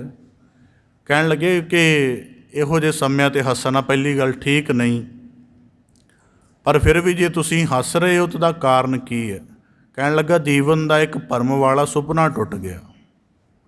ਕਹਿੰਦਾ ਸੁਪਨਾ ਟੁੱਟ ਗਿਆ ਅਤੇ ਟੁੱਟਣ ਦੇ ਨਾਲ ਦੁੱਖ ਤਾਂ ਹੋਇਆ, ਪਰ ਟੁੱਟਣ ਤੋਂ ਬਾਅਦ ਜਿਹੜਾ ਸੁੱਖ ਦੀ ਸਮਝ ਆਈ ਹੈ ਉਹਦੇ ਕਰਕੇ ਹੱਸਿਆ। ਕਹਿਣ ਲੱਗਾ ਕਿਵੇਂ? ਕਹਿੰਦਾ ਮੇਰਾ ਜੀਵਨ ਇਕੱਲੇ ਦਾ ਸ਼ੁਰੂ ਹੋਇਆ ਸੀ, ਭਾਵ ਜਿੱਦਣ ਜੰਮਿਆ ਸਾਂ ਮੈਨੂੰ ਨਹੀਂ ਸੀ ਪਤਾ ਕਿਹੜੇ ਮਾਤਾ ਪਿਤਾ ਅਤੇ ਕਿਹੜੇ ਭੈਣ ਭਰਾ ਦੇ। ਕਹਿੰਦਾ ਜੀਵਨ ਵੱਧਦਾ ਗਿਆ, ਉਹਨਾਂ ਦੇ ਨਾਲ ਸਮਝ ਜੋੜੀ। ਕਹਿੰਦਾ ਫਿਰ ਬਾਅਦ ਦੇ ਵਿੱਚ ਜੀਵਨ ਦੇ ਵਿੱਚ ਜਦੋਂ ਦੂਜਿਆਂ ਦੇ ਮਾਤਾ ਪਿਤਾ ਚੱਲਦੇ ਦੇਖੇ ਤਾਂ ਸਮਝ ਆ ਗਈ ਕਿ ਨਹੀਂ, ਮਾਤਾ ਪਿਤਾ ਤਾਂ ਸਾਡੇ ਤੋਂ ਪਹਿਲਾਂ ਜਾਣ ਵਾਲੇ ਹਨ, ਇਸ ਕਰਕੇ ਕੋਈ ਪੱਕਾ ਉਹਨਾਂ ਦਾ ਸਾਥ ਨਹੀਂ ਮੰਨਿਆ ਜਾ ਸਕਦਾ। ਕਹਿੰਦਾ ਉਸ ਭਰਮ ਨੂੰ ਤੋੜਿਆ, ਸੁਖੀ ਰਿਹਾ। ਮਾਤਾ ਪਿਤਾ ਕਹਿੰਦਾ ਬਹੁਤ ਪਹਿਲਾਂ ਚਲੇ ਗਏ। ਕਹਿੰਦਾ ਪਤਨੀ ਦੇ ਨਾਲ ਜੁੜਿਆ, ਉਹ ਵੀ ਤੋੜਿਆ। ਕਹਿੰਦਾ ਹੁਣ ਮੇਰਾ ਭਰਮ ਰਹਿ ਗਿਆ ਸੀ ਕਿ ਮੇਰਾ ਇਕਲੌਤਾ ਪੁੱਤਰ ਹੈ, ਇਹਨੂੰ ਵਿਦਿਆਵਾਨ ਬਣਾਵਾਂਗਾ, ਬੜਾ ਪੰਡਤ ਬਣੇਗਾ, ਬੜੀ ਸਾਡੀ ਚਰਚਾ ਹੋਏਗੀ ਕਿ ਇਹ ਬਹੁਤ ਵੱਡੇ ਗਿਆਨਵਾਨ ਹਨ, ਇਹਦੇ ਜੀਵਨ ਦੇ ਹੋਰ ਸਾਰੇ ਕਾਰਜ ਕਰਕੇ ਮੈਂ ਆਪਣੇ ਜੀਵਨ ਦਾ ਸਕੂਨ ਲੱਭਾਂਗਾ। ਕਹਿੰਦਾ ਇਹ ਸਾਰਾ ਭਰਮ ਤੋੜਿਆ ਸੀ, ਪਰ ਮੌਤ ਨੇ ਮੈਨੂੰ ਸਤਰਕ ਕੀਤਾ ਹੈ ਕਿ ਇਹ ਤਾਂ ਉਹਦੇ ਆਪਣੇ ਜੀਵਨ ਦਾ ਸਫ਼ਰ ਸੀ, ਤੂੰ ਉਹਦੇ ਜੀਵਨ ਦੇ ਸਫ਼ਰ ਨਾਲ ਇੰਨੀਆਂ ਅਪੇਖਸ਼ਾਵਾਂ ਕਿਉਂ ਜੋੜੀਆਂ? ਕਿਉਂਕਿ ਉਹ ਤਾਂ ਆਪਣੇ ਇੱਕ ਵਹਿਣ ਵਿੱਚ ਚੱਲ ਰਿਹਾ ਹੈ। ਹੋ ਸਕਦਾ ਉਹਨੇ ਜਵਾਨੀ ਦੀ ਔਧ ਪੂਰੀ ਕਰਨੀ ਕਿ ਬੁਢਾਪੇ ਦੀ ਕਰਨੀ। ਮੈਂ ਕਹਿੰਦਾ ਇਸ ਗੱਲ ਤੋਂ ਪਹਿਲਾਂ ਖਿਆਲ ਕਰਕੇ ਦੁਖੀ ਹੋਇਆ ਕਿ ਉਹਦੇ ਜੀਵਨ ਦਾ ਇੱਕ ਆਪਣਾ ਸਫ਼ਰ ਹੈ, ਮੇਰਾ ਇੱਕ ਆਪਣਾ ਸਫ਼ਰ ਹੈ। ਮੈਂ ਆਪਣੀਆਂ ਅਪੇਖਸ਼ਾਵਾਂ ਉਹਦੇ ਨਾਲ ਜੋੜ ਲਈਆਂ ਅਤੇ ਉਹ ਹੁਣ ਜੇ ਕਾਲ ਦੀ ਮਾਰ ਨਾਲ ਟੁੱਟ ਗਈਆਂ ਹਨ ਅਤੇ ਮੇਰਾ ਦੁਖੀ ਹੋਣਾ ਨਹੀਂ ਬਣਦਾ, ਸਗੋਂ ਮੇਰਾ ਹੱਸਣਾ ਹੀ ਬਣਦਾ ਹੈ। ਕਿ ਉਂਝ ਭਾਵੇਂ ਕੋਈ ਮੈਨੂੰ 100 ਵਾਰੀ ਸਮਝਾਉਂਦਾ ਕਿ ਪੁੱਤਰ ਮੋਹ ਗਲਤ ਹੁੰਦਾ ਜਾਂ ਇਹਦੇ ਨਾਲ ਅਪੇਖਸ਼ਾਵਾਂ ਨਾ ਜੋੜ, ਤਾਂ ਕਹਿੰਦਾ ਮੈਂ ਸ਼ਾਇਦ ਨਾ ਸਮਝਦਾ। ਕਾਲ ਦੀ ਸਖਤ ਮਾਰ ਨੇ ਮੈਨੂੰ ਸਤਰਕ ਕਰਕੇ ਮੇਰਾ ਇੱਕ ਭਰਮ ਦਾ ਬਣਿਆ ਹੋਇਆ ਸੁਪਨ ਤੋੜ ਦਿੱਤਾ ਹੈ। ਇਸ ਕਰਕੇ ਇਹਨੂੰ ਕਹਿੰਦੇ ਹਨ ਸਮਤਾ ਦੇ ਭਾਵ। ਜਿਹੜੇ ਜੀਵਨ ਦੇ ਵਿੱਚ ਬੰਦਿਆਂ ਨੂੰ ਆਪਣੀ ਗਹਿਰੀ ਸਮਝ ਹੈ ਨਾ ਤਾਂ ਉਹ ਉਪੇਖਸ਼ਾ ਵਿੱਚ ਜਿਉਂਦੇ ਹਨ ਅਤੇ ਨਾ ਉਹ ਸਥਿਰਤਾ ਦੇ ਵਿੱਚ ਜਿਉਂਦੇ ਹਨ। ਜਿਹੜੇ ਸਥਿਰਤਾ ਦੇ ਵਿੱਚ ਆ, ਦੁਨੀਆ ਵਿੱਚ ਕਿੰਨੇ ਬੰਦੇ ਹਨ ਜਿਹੜੇ ਪਰਿਵਾਰਕ ਤਲ 'ਤੇ ਦੁਖੀ ਹਨ ਜੀ। ਪਤਨੀ ਨਹੀਂ ਪੁੱਛਦੀ, ਔਲਾਦ ਨਹੀਂ ਪੁੱਛਦੀ, ਮਾਤਾ ਪਿਤਾ ਨਹੀਂ ਪੁੱਛਦਾ। ਅਤੇ ਬੰਦਾ ਸਮਝਾਵੇ ਕਿ ਤੇਰਾ ਜੀ ਤਾਂ 5-7 ਪਰਿਵਾਰ ਤਾਂ 5-7 ਮੈਂਬਰਾਂ ਦਾ ਹੋ ਸਕਦਾ ਹੈ। ਆਹ ਦੁਨੀਆ ਅਰਬਾਂ ਦੀ ਗਿਣਤੀ ਨਾਲ ਭਰੀ ਹੈ, ਕਿਸੇ ਦੂਜੇ ਕੋਲੋਂ ਵੀ ਤਲਾਸ਼ ਕਰਕੇ ਦੇਖ ਲੈ। ਉਹਨਾਂ ਪੰਜਾਂ ਦੇ ਚੱਕਰ 'ਚ ਮਰਦਾ ਮਰਦਾ ਮਰ ਜਾਏਗਾ। ਮਾਲਕ ਨੇ ਸਾਰਿਆਂ ਦੇ ਹਿਰਦੇ ਅੰਦਰ ਪ੍ਰੇਮ, ਕਰੁਣਾ, ਸਹਿਚਾਰ, ਹਮਦਰਦੀ, ਸ਼ੁਭ ਚਿੰਤਨਾ ਸਾਰਿਆਂ ਦੇ ਅੰਦਰ ਪਾਈ ਹੈ। ਜੇ ਇਹ 5 ਤੇਰੇ ਸਵਾਰਥ ਕਰਕੇ ਨਹੀਂ ਪੁੱਛ ਰਹੇ, ਕਿਸੇ 6ਵੇਂ ਦੇ ਵੱਲ ਤਲਾਸ਼ ਕਰ, 7ਵੇਂ ਵੱਲ ਕਰ। ਪਰ ਕੀ ਹੈ, ਮਨੁੱਖ ਉਸੇ ਭਰਮ 'ਚ ਰਹਿੰਦਾ ਹੈ। ਕਈ ਦਫਾ ਕਈ ਜ਼ਿਕਰ ਕਰਨਗੇ ਨਾ ਆਪਣੇ ਪਰਿਵਾਰਕ ਦਾ, ਤਾਂ ਮੈਂ ਕਹਿੰਦਾ ਥੋੜ੍ਹਾ ਪਰਿਵਾਰ ਦੀ ਸੀਮਾ ਨੂੰ ਉਲੰਘ ਵੀ ਜਾਓ। ਆਪਣੀ ਪਰਿਵਾਰ ਦੀ ਸੀਮਾ 'ਚ ਹੀ ਮਰਨਾ ਨਿਸ਼ਚਿਤ ਮੰਨਿਆ ਹੋਇਆ ਹੈ। ਇਸ ਕਰਕੇ ਗੁਰੂ ਅਰਜਨ ਦੇਵ ਸਾਹਿਬ ਜੀ ਬਖਸ਼ਿਸ਼ ਕਰਦੇ, ਇੱਕ ਕਰ, ਇੱਕ ਦਾ ਭਾਵ ਤੇ ਸਮਤਾ ਆਉਣ ਦੇ ਵਿੱਚ ਜ਼ਿੰਦਗੀ ਲੱਗ ਜਾਂਦੀ। ਇਹ ਵੀ ਕੋਈ ਇਹ ਨਹੀਂ ਕਿ ਮੈਂ ਕਥਨੀ ਕਰ ਦਿੱਤੀ ਗੁਰੂ ਕਿਰਪਾ ਨਾਲ ਅਤੇ ਮੈਂ ਆਪ ਇਹਦੇ ਯੋਗ ਹੋ ਗਿਆ ਜਾਂ ਤੁਸੀਂ ਸੁਣਨ ਦੇ ਨਾਲ ਯੋਗ ਹੋ ਗਏ। ਨਹੀਂ, ਇਹ ਗੱਲ ਸੁਣਨ ਤੋਂ ਬਾਅਦ ਫਿਰ ਚੀਜ਼ਾਂ ਨੂੰ ਆਮੰਤਰਿਤ ਕਰਨਾ ਪੈਂਦਾ ਹੈ। ਦੁੱਖ ਦੀ ਰਿਜੈਕਸ਼ਨ ਨਹੀਂ, ਦੁੱਖ ਦੀ ਅਸੈਪਟੈਂਸ ਕਰਨੀ ਪੈਂਦੀ ਹੈ। ਆਪਣੇ ਜੀਵਨ 'ਚ ਆਉਣ ਦਿਓ, ਕੋਈ ਗੱਲ ਨਹੀਂ। ਬੁਖਾਰ ਆਇਆ ਤਾਂ ਕੀ ਹੈ, ਕੋਈ ਵੀ ਜੀਵਨ ਦੀ ਹਾਲਤ, ਮਾਨਸਿਕ ਚਿੰਤਾ ਆਈ ਹੈ, ਫਿਰ ਹੁੰਦਾ ਕੀ ਹੈ ਕਿ ਅਸੀਂ ਸਿੱਖ ਸੁਰਤ ਹੁੰਦੇ ਹੋਇਆਂ ਵੀ ਦੁੱਖ ਦੀ ਰਿਜੈਕਸ਼ਨ ਵਿੱਚ ਪੈ ਜਾਂਦੇ ਹਾਂ। ਅਤੇ ਜਿਹੜਾ ਬੰਦਾ ਜਿੰਨਾ ਚਿਰ ਦੁੱਖ ਦੀ ਰਿਜੈਕਸ਼ਨ ਵਿੱਚ ਰਹੇਗਾ, ਭਾਵ ਕਿ ਉਹਦੀ ਇਨਕਾਰਤਾ ਵਿੱਚ ਰਹੇਗਾ, ਉਹਨਾਂ ਚਿਰ ਉਹਦੇ ਲਈ ਦੁੱਖ ਅੰਮ੍ਰਿਤ ਨਹੀਂ ਬਣ ਸਕਦਾ ਅਤੇ ਉਹਦੀ ਜ਼ਿੰਦਗੀ ਦੀ ਸਹੀ ਘਾੜਤ ਨਹੀਂ ਹੋ ਸਕਦੀ। ਇਸ ਕਰਕੇ ਗੁਰੂ ਤੇਗ ਬਹਾਦਰ ਸਾਹਿਬ ਜੀ ਦੀ ਬਾਣੀ ਦੀ ਸਾਰੀ ਸੁਰ ਵੈਰਾਗਮਈ ਹੈ ਕਿ ਜਿੰਨਾ ਚਿਰ ਇੰਨਾ ਜ਼ਿਆਦਾ ਗਹਿਰਾ ਨਹੀਂ ਹੁੰਦਾ ਕਿ ਸਾਰੀ ਅਸਲੀਅਤ ਨੂੰ ਨਾਸ਼ਵਾਨ ਜਾਣ ਕੇ ਨਹੀਂ ਹੰਡਾਉਂਦਾ, ਤੇਰੀ ਜ਼ਿੰਦਗੀ ਦੀ ਕੋਈ ਉਚਾਈ ਨਹੀਂ ਬਣਨੀ। ਤਾਂ ਗੁਰੂ ਸਾਹਿਬ ਜੀ ਕਹਿੰਦੇ ਦਿਲ ਤੇ ਲਾਹੇ ਵਕਾਰ, ਪਹਿਲਾਂ ਦੁੱਖ ਸੁੱਖ ਦੀ ਸਮਤਾ ਬਣਾ, ਫਿਰ ਦਿਲ ਦੇ ਅੰਦਰ ਵਕਾਰਾਂ ਦੀ ਜਿਹੜੀ ਬਣਨ ਵਾਲੀ, ਵਕਾਰ ਦਾ ਭਾਵ ਇਹ ਹੈ ਕਿ ਕਦੇ ਸਮ ਹੋਣਾ ਕਦੇ ਨਾ ਹੋਣਾ। ਕਹਿੰਦੇ ਵਕਾਰਾਂ ਦੇ ਭਾਵ ਨੂੰ ਦੂਰ ਕਰਦੇ, ਅੱਲ੍ਹ ਭਾਵੈ ਸੋ ਭਲਾ। ਅਤੇ ਫਿਰ ਜਦੋਂ ਤੂੰ ਉਹਦੇ ਅਨੁਸਾਰ ਹੋਏਗਾ ਤਾਂ ਉਹਨੂੰ ਭਲਾ ਲੱਗੇਗਾ, ਅਕਾਲ ਪੁਰਖ ਸਿਰਜਣਹਾਰ ਨੂੰ ਤਾਂ ਲੱਭੀ ਦਰਬਾਰ। ਅਤੇ ਫਿਰ ਮਾਲਕ ਦੇ ਦਰ ਘਰ ਦੇ ਵਿੱਚ ਤੇਰੀ ਕੋਈ ਬਾਤ ਗਿਣੀ ਜਾਏਗੀ।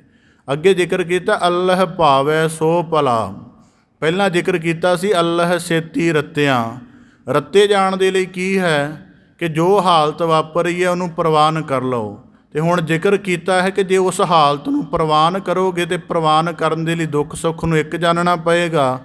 ਜਦੋਂ ਇਸ ਤਰ੍ਹਾਂ ਕਰ ਲਓਗੇ ਫਿਰ ਮਾਲਕ ਨੂੰ ਭਾ ਜਾਓਗੇ ਤਾਂ ਲੱਭੀ ਦਰਬਾਰ, ਫਿਰ ਤੁਹਾਡੇ ਜੀਵਨ ਦੀ ਕੋਈ ਬੰਦਗੀ ਦਾ ਨਿਰਣਾ ਖੜਾ ਹੋਏਗਾ। ਬਾਬਾ ਫਰੀਦ ਸਾਹਿਬ ਜੀ ਨੂੰ ਇੱਕ ਦਫਾ ਕਿਸੇ ਜਗਿਆਸੂ ਨੇ ਪ੍ਰਸ਼ਨ ਕੀਤਾ ਸੀ ਕਿ ਇਹ ਕਿਉਂ ਹੁੰਦਾ ਹੈ ਕਿ ਜਿਹੜੇ ਬੰਦਗੀ ਵੱਲ ਚੱਲਦੇ ਹਨ ਉਹ ਜ਼ਿਆਦਾ ਦੁੱਖਾਂ ਦੇ ਸਹਿਤ ਹੁੰਦੇ ਨੇ। ਬਾਬਾ ਫਰੀਦ ਸਾਹਿਬ ਜੀ ਨੂੰ ਕਿਸੇ ਨੇ ਪ੍ਰਸ਼ਨ ਕੀਤਾ ਸੀ ਤੇ ਬਾਬਾ ਫਰੀਦ ਸਾਹਿਬ ਜੀ ਕਹਿੰਦੇ ਕਿ ਤੇਰੇ ਪ੍ਰਸ਼ਨ ਦੇ ਨਾ ਦੋ ਜਵਾਬ ਬਣਦੇ ਨੇ। ਦੋ ਜਵਾਬ ਤਾਂ ਬਣਦੇ ਨੇ ਕਿਉਂਕਿ ਇਹਦੀ ਦ੍ਰਿਸ਼ਟੀ ਹੋਰ ਹੈ, ਤੇਰਾ ਪ੍ਰਸ਼ਨ ਤੈਨੂੰ ਨਹੀਂ ਪਤਾ। ਕਹਿਣ ਲੱਗਾ ਜੀ ਚਲੋ ਜਿਵੇਂ ਤੁਹਾਨੂੰ ਠੀਕ ਲੱਗੇ ਉੱਤਰ ਦੇ ਦਿਓ। ਉਹਦਾ ਉੱਤਰ ਸੀ ਕਿ ਜਿਹੜੇ ਬੰਦਗੀ ਮਾਰਗ 'ਤੇ ਬਿਲਕੁਲ ਸ਼ੁੱਧਤਾ ਦੇ ਨਾਲ ਚੱਲਦੇ ਨੇ ਉਹਨਾਂ ਦਾ ਜੀਵਨ ਕਈ ਵਾਰੀ ਦੁੱਖਾਂ ਨਾਲ ਬੜਾ ਭਰਪੂਰ ਲੱਗਦਾ। ਐਸਾ ਕਿਉਂ? ਜਦ ਕਿ ਮਾਲਕ ਨੂੰ ਤਾਂ ਸੁੱਖਾਂ ਦਾ ਨਿੱਧ ਕਿਹਾ ਜਾਂਦਾ ਹੈ। ਬਾਬਾ ਫਰੀਦ ਸਾਹਿਬ ਜੀ ਨੇ ਕਿਹਾ ਦੋ ਉੱਤਰ ਬਣਦੇ ਨੇ ਤੇਰੀ ਦ੍ਰਿਸ਼ਟੀ ਦੇ। ਕਹਿਣ ਲੱਗਾ ਠੀਕ ਹੈ ਦਿਓ। ਕਹਿਣ ਲੱਗਾ ਪਹਿਲਾ ਉੱਤਰ ਇਹ ਹੈ ਕਿ ਤੇਰੀ ਦ੍ਰਿਸ਼ਟੀ ਦੁੱਖ ਸੁੱਖ ਮੰਨਦੀ ਹੈ, ਇਸ ਕਰਕੇ ਜਿਹਨੂੰ ਤੂੰ ਸਾਡੇ ਜੀਵਨ ਦੇ ਸੰਬੰਧ ਵਿੱਚ ਦੁੱਖ ਮੰਨਦਾ ਹੈ ਅਸਲ ਦੇ ਵਿੱਚ ਉਹ ਸਾਡੇ ਲਈ ਸੁੱਖ ਹੀ ਹੁੰਦਾ ਹੈ। ਮਤਲਬ ਤੈਨੂੰ ਲੱਗਦਾ ਕਿ ਫਕੀਰ ਦੇ ਕੋਲ ਕੱਪੜਾ ਨਹੀਂ, ਮਕਾਨ ਨਹੀਂ, ਪਰਿਵਾਰ ਨਹੀਂ, ਕੁਝ ਵੀ ਨਹੀਂ ਹੈ, ਇਹ ਦੁਖੀ ਹੋਏਗਾ। ਇਹ ਤੇਰੀ ਦ੍ਰਿਸ਼ਟੀ ਹੈ ਅਤੇ ਤੂੰ ਇਹ ਦ੍ਰਿਸ਼ਟੀ ਸਾਡੇ 'ਤੇ ਲਾਗੂ ਕਰ ਰਿਹਾ ਹੈ ਕਿ ਸ਼ਾਇਦ ਫਕੀਰ ਲੋਕ ਦੁਖੀ ਹੁੰਦੇ ਨੇ। ਇਹ ਤੇਰੀ ਦ੍ਰਿਸ਼ਟੀ, ਇਸ ਕਰਕੇ ਤੇਰੀ ਦ੍ਰਿਸ਼ਟੀ ਅਨੁਸਾਰ ਅਸੀਂ ਦੁਖੀ ਹਾਂ, ਪਰ ਅਸਲ ਦੇ ਵਿੱਚ ਨਹੀਂ। ਇਹ ਪਹਿਲਾ ਜਵਾਬ। ਦੂਜਾ ਜਵਾਬ ਇਹ ਹੈ ਕਿ ਜੇ ਤੈਨੂੰ ਵਾਕਿਆ ਹੀ ਲੱਗਦਾ ਸਾਡਾ ਜੀਵਨ ਦੁੱਖਾਂ ਦੇ ਨਾਲ ਭਰਪੂਰ ਹੈ, ਅਤੇ ਕਹਿੰਦਾ ਉਹ ਕਹਿਣ ਲੱਗੇ ਬਾਬਾ ਫਰੀਦ ਸਾਹਿਬ ਜੀ ਕਿ ਅਸੀਂ ਪੂਰੇ ਸ਼ੁੱਧ ਹੋਣਾ ਹੈ ਅਤੇ ਦੁੱਖ ਨੇ ਸਾਡੀ ਸਾਰੀ ਖੁਟਿਆਈ, ਸਾਡੀ ਮੈਲ, ਸਾਡੀ ਅਸ਼ੁੱਧਤਾ ਮਾਰਨੀ ਹੈ। ਇਸ ਕਰਕੇ ਅਸੀਂ ਦੁੱਖ ਖੁਦ ਮੰਗਿਆ ਹੋਇਆ ਹੈ ਤਾਂ ਕਿ ਅਸੀਂ ਓਨੇ ਸ਼ੁੱਧ ਹੋ ਸਕੀਏ। ਆਹ ਸੋਨੇ ਦੀ ਕਿਤੇ ਸ਼ੁਰੂਆਤੀ ਹਾਲਤ ਦੇਖੋ ਨਾ, ਅਤੇ ਦੁਨੀਆ ਦਾ ਕੋਈ ਬੰਦਾ ਸੋਨਾ ਪਾਉਣਾ ਪਸੰਦ ਨਾ ਕਰੇ। ਜਿਵੇਂ ਗਲੀ ਦੀ ਨਾਲੀ ਦੀ ਗਾਰ ਹੁੰਦੀ ਹੈ ਨਾ ਕਾਲੇ ਰੰਗ ਦੀ, ਬਿਲਕੁਲ ਇੰਝ ਦਾ ਹੁੰਦਾ ਸੋਨੇ ਦੀ ਹਾਲਤ। ਅਤੇ ਜੇ ਹੁਣ ਸੋਨਾ ਕਵੇ ਮੈਂ ਉਹਦੇ ਕਿਸੇ ਦੇ ਗਲ 'ਚ ਪੈਣਾ ਅਤੇ ਕਾਲਾ ਸਮਝ ਕੇ ਤਾਂ ਕੋਈ ਉਹਨੂੰ ਆਪਣੇ ਨੇੜੇ ਨਹੀਂ ਆਉਣ ਦੇਵੇਗਾ। ਪਰ ਮੁੜ ਕੇ ਉਹਨੂੰ ਪਤਾ ਜੇ ਕਿਸੇ ਦੇ ਗਲ ਦਾ ਸ਼ਿੰਗਾਰ ਬਣਨਾ ਹੈ ਤਾਂ ਉਹ ਫਿਰ ਅੱਗ ਦੇ ਵਿੱਚ ਸੁਹਾਗੇ ਹੋਰ ਕਈ ਧਾਤਾਂ ਸਹਿਤ ਰਲ ਕੇ ਉਹਨੂੰ ਬਾਰ-ਬਾਰ ਜਲਣਾ ਪੈਂਦਾ ਹੈ, ਫਿਰ ਜਾ ਕੇ ਉਹ ਕਿਸੇ ਦੇ ਗਲੇ ਦਾ ਸ਼ਿੰਗਾਰ ਬਣਦਾ। ਇਸ ਕਰਕੇ ਬਾਬਾ ਫਰੀਦ ਸਾਹਿਬ ਜੀ ਕਹਿਣ ਲੱਗੇ ਦੋ ਦ੍ਰਿਸ਼ਟੀਆਂ ਨੇ। ਤੂੰ ਸਾਡੇ ਜੀਵਨ ਨੂੰ ਦੁੱਖ ਮੰਨਦਾ, ਪਹਿਲੀ ਗੱਲ ਦੁੱਖ ਹੈ ਨਹੀਂ ਕਿਉਂਕਿ ਤੇਰੀ ਦ੍ਰਿਸ਼ਟੀ ਮੁਤਾਬਕ ਦੁੱਖ ਹੈ, ਪਰ ਸਾਡੇ ਮੁਤਾਬਕ ਸੁੱਖ ਹੈ। ਪਰ ਦੂਸਰੀ ਗੱਲ ਜੇ ਦੁੱਖ ਤੂੰ ਮੰਨਦਾ ਵੀ ਹੈ ਅਤੇ ਉਹ ਅਸੀਂ ਖੁਦ ਮੰਗੇ ਹੋਏ ਹਨ ਤਾਂ ਕਿ ਸਾਨੂੰ ਪਤਾ ਹੈ ਕਿ ਅਸੀਂ ਮਾਲਕ ਦੇ ਰਜਾ ਭਾਣੇ ਦੇ ਵਿੱਚ ਰਹਿ ਕੇ ਪੂਰੇ ਉਤਰਨਾ ਹੈ ਅਤੇ ਉਸ ਪੂਰੇ ਉਤਰਨ ਦੇ ਲਈ ਦੁੱਖ ਹੀ ਜ਼ਰੂਰੀ ਹੈ। ਸੁੱਖ ਤਾਂ ਕਦੇ ਆਲਮ ਨਹੀਂ ਕਰਾਉਂਦਾ। ਆਹ ਹੁਣ ਦੁੱਖ ਦਾ ਆਲਮ ਹੈ ਨਾ ਅੱਜ ਕੱਲ੍ਹ ਚੱਲ ਰਿਹਾ। ਹਰੇਕ ਬੰਦਾ ਧਰਮ ਦੁਆਰ ਦੀ ਤਰਫ ਚੱਲ ਰਿਹਾ। ਕੋਈ ਅਰਦਾਸ ਕਰਾ ਰਿਹਾ, ਕੋਈ ਕਈ ਦਿਨਾਂ ਦੇ ਪਾਠ ਕਰ ਰਿਹਾ, ਕੋਈ ਧਰਮ ਪੁਸਤਕਾਂ। ਮੈਨੂੰ ਜਿਨ੍ਹਾਂ ਬੰਦਿਆਂ ਨੇ ਜ਼ਿੰਦਗੀ 'ਚ ਕਦੇ ਕਿਤਾਬ ਦਾ ਨਾਮ ਨਹੀਂ ਸੀ ਪੁੱਛਿਆ ਉਹ ਵੀ ਅੱਜ ਕੱਲ੍ਹ ਕਈ ਦਫਾ ਪੁੱਛ ਰਹੇ ਨੇ ਕੋਈ ਧਰਮ ਨੂੰ ਸਮਝਣ ਵਾਲੀ ਮਾੜੀ ਮੋਟੀ ਕਿਤਾਬ ਦੱਸ ਦਿਓ। ਇਸ ਕਰਕੇ ਤਾਂ ਕਰਕੇ ਗੁਰੂ ਅਰਜਨ ਦੇਵ ਸਾਹਿਬ ਜੀ ਕਹਿੰਦੇ ਅੱਲ੍ਹ ਭਾਵੈ ਸੋ ਭਲਾ, ਕਿ ਫਿਰ ਤੇਰੀ ਸਮਤਾ ਨੂੰ ਜਦ ਮਾਲਕ ਦੇਖ ਲਏਗਾ ਕਿ ਨਾ ਹੁਣ ਜੀਵਨ ਦੇ ਵਿੱਚ ਸੁੱਖਾਂ ਦੇ ਵਿੱਚ ਭਰਮੀ ਹੋਈ ਹਉਮੈ ਹੈ ਅਤੇ ਨਾ ਦੁੱਖਾਂ ਦੇ ਵਿੱਚ ਪੈਦਾ ਹੋਈ ਸ਼ਿਕਾਇਤ ਹੈ, ਹੁਣ ਬਿਲਕੁਲ ਸਮ ਹੋ ਗਿਆ ਹੈ, ਤਾਂ ਕਹਿੰਦੇ ਗੁਰੂ ਨਦਰ ਦੇ ਵਿੱਚ ਸਿੱਖ ਜਿਹੜਾ ਹੈ ਪ੍ਰਵਾਨ ਚੜ੍ਹਦਾ। ਇਸ ਪ੍ਰਕਾਰ ਗੁਰੂ ਅਰਜਨ ਦੇਵ ਸਾਹਿਬ ਜੀ ਬਾਬਾ ਫਰੀਦ ਸਾਹਿਬ ਜੀ ਦੇ ਸਲੋਕਾਂ ਦੇ ਅੰਤਰਗਤ ਜੀਵਨ ਦੀ ਜੁਗਤ ਸਮਝਾਉਂਦੇ ਨੇ। ਕਿਰਪਾ ਕਰਨ ਸਲੋਕਾਂ ਦਾ ਭਾਵ ਉਪਦੇਸ਼ ਸਾਰਿਆਂ ਦੇ ਹਿਰਦਿਆਂ ਅੰਦਰ ਵਸ ਜਾਏ ਜੀ। ਸਾਰਿਆਂ ਦਾ ਇੱਥੇ ਆਇਆ ਸਫਲਾ ਹੋਵੇ। ਆਪ ਜੀ ਦੇ ਸਨਮੁਖ ਪਾਵਨ ਬਾਣੀ ਦੀ ਲੜੀਵਾਰ ਵਿਆਖਿਆ ਦਾ ਯਤਨ ਰੱਖਦਿਆਂ ਹੋਈਆਂ ਬੇਅੰਤ ਭੁੱਲਾਂ ਦੀ ਖਿਮਾ ਜਾਚਨਾ ਜੀ। ਬੜੇ ਅਦਬ ਸਹਿਤ ਗੱਜ ਕੇ ਫਤਿਹ ਅਰਜ ਕਰੋ ਜੀ। ਵਾਹਿਗੁਰੂ ਜੀ ਕਾ ਖਾਲਸਾ ਵਾਹਿਗੁਰੂ ਜੀ ਕੀ ਫਤਿਹ।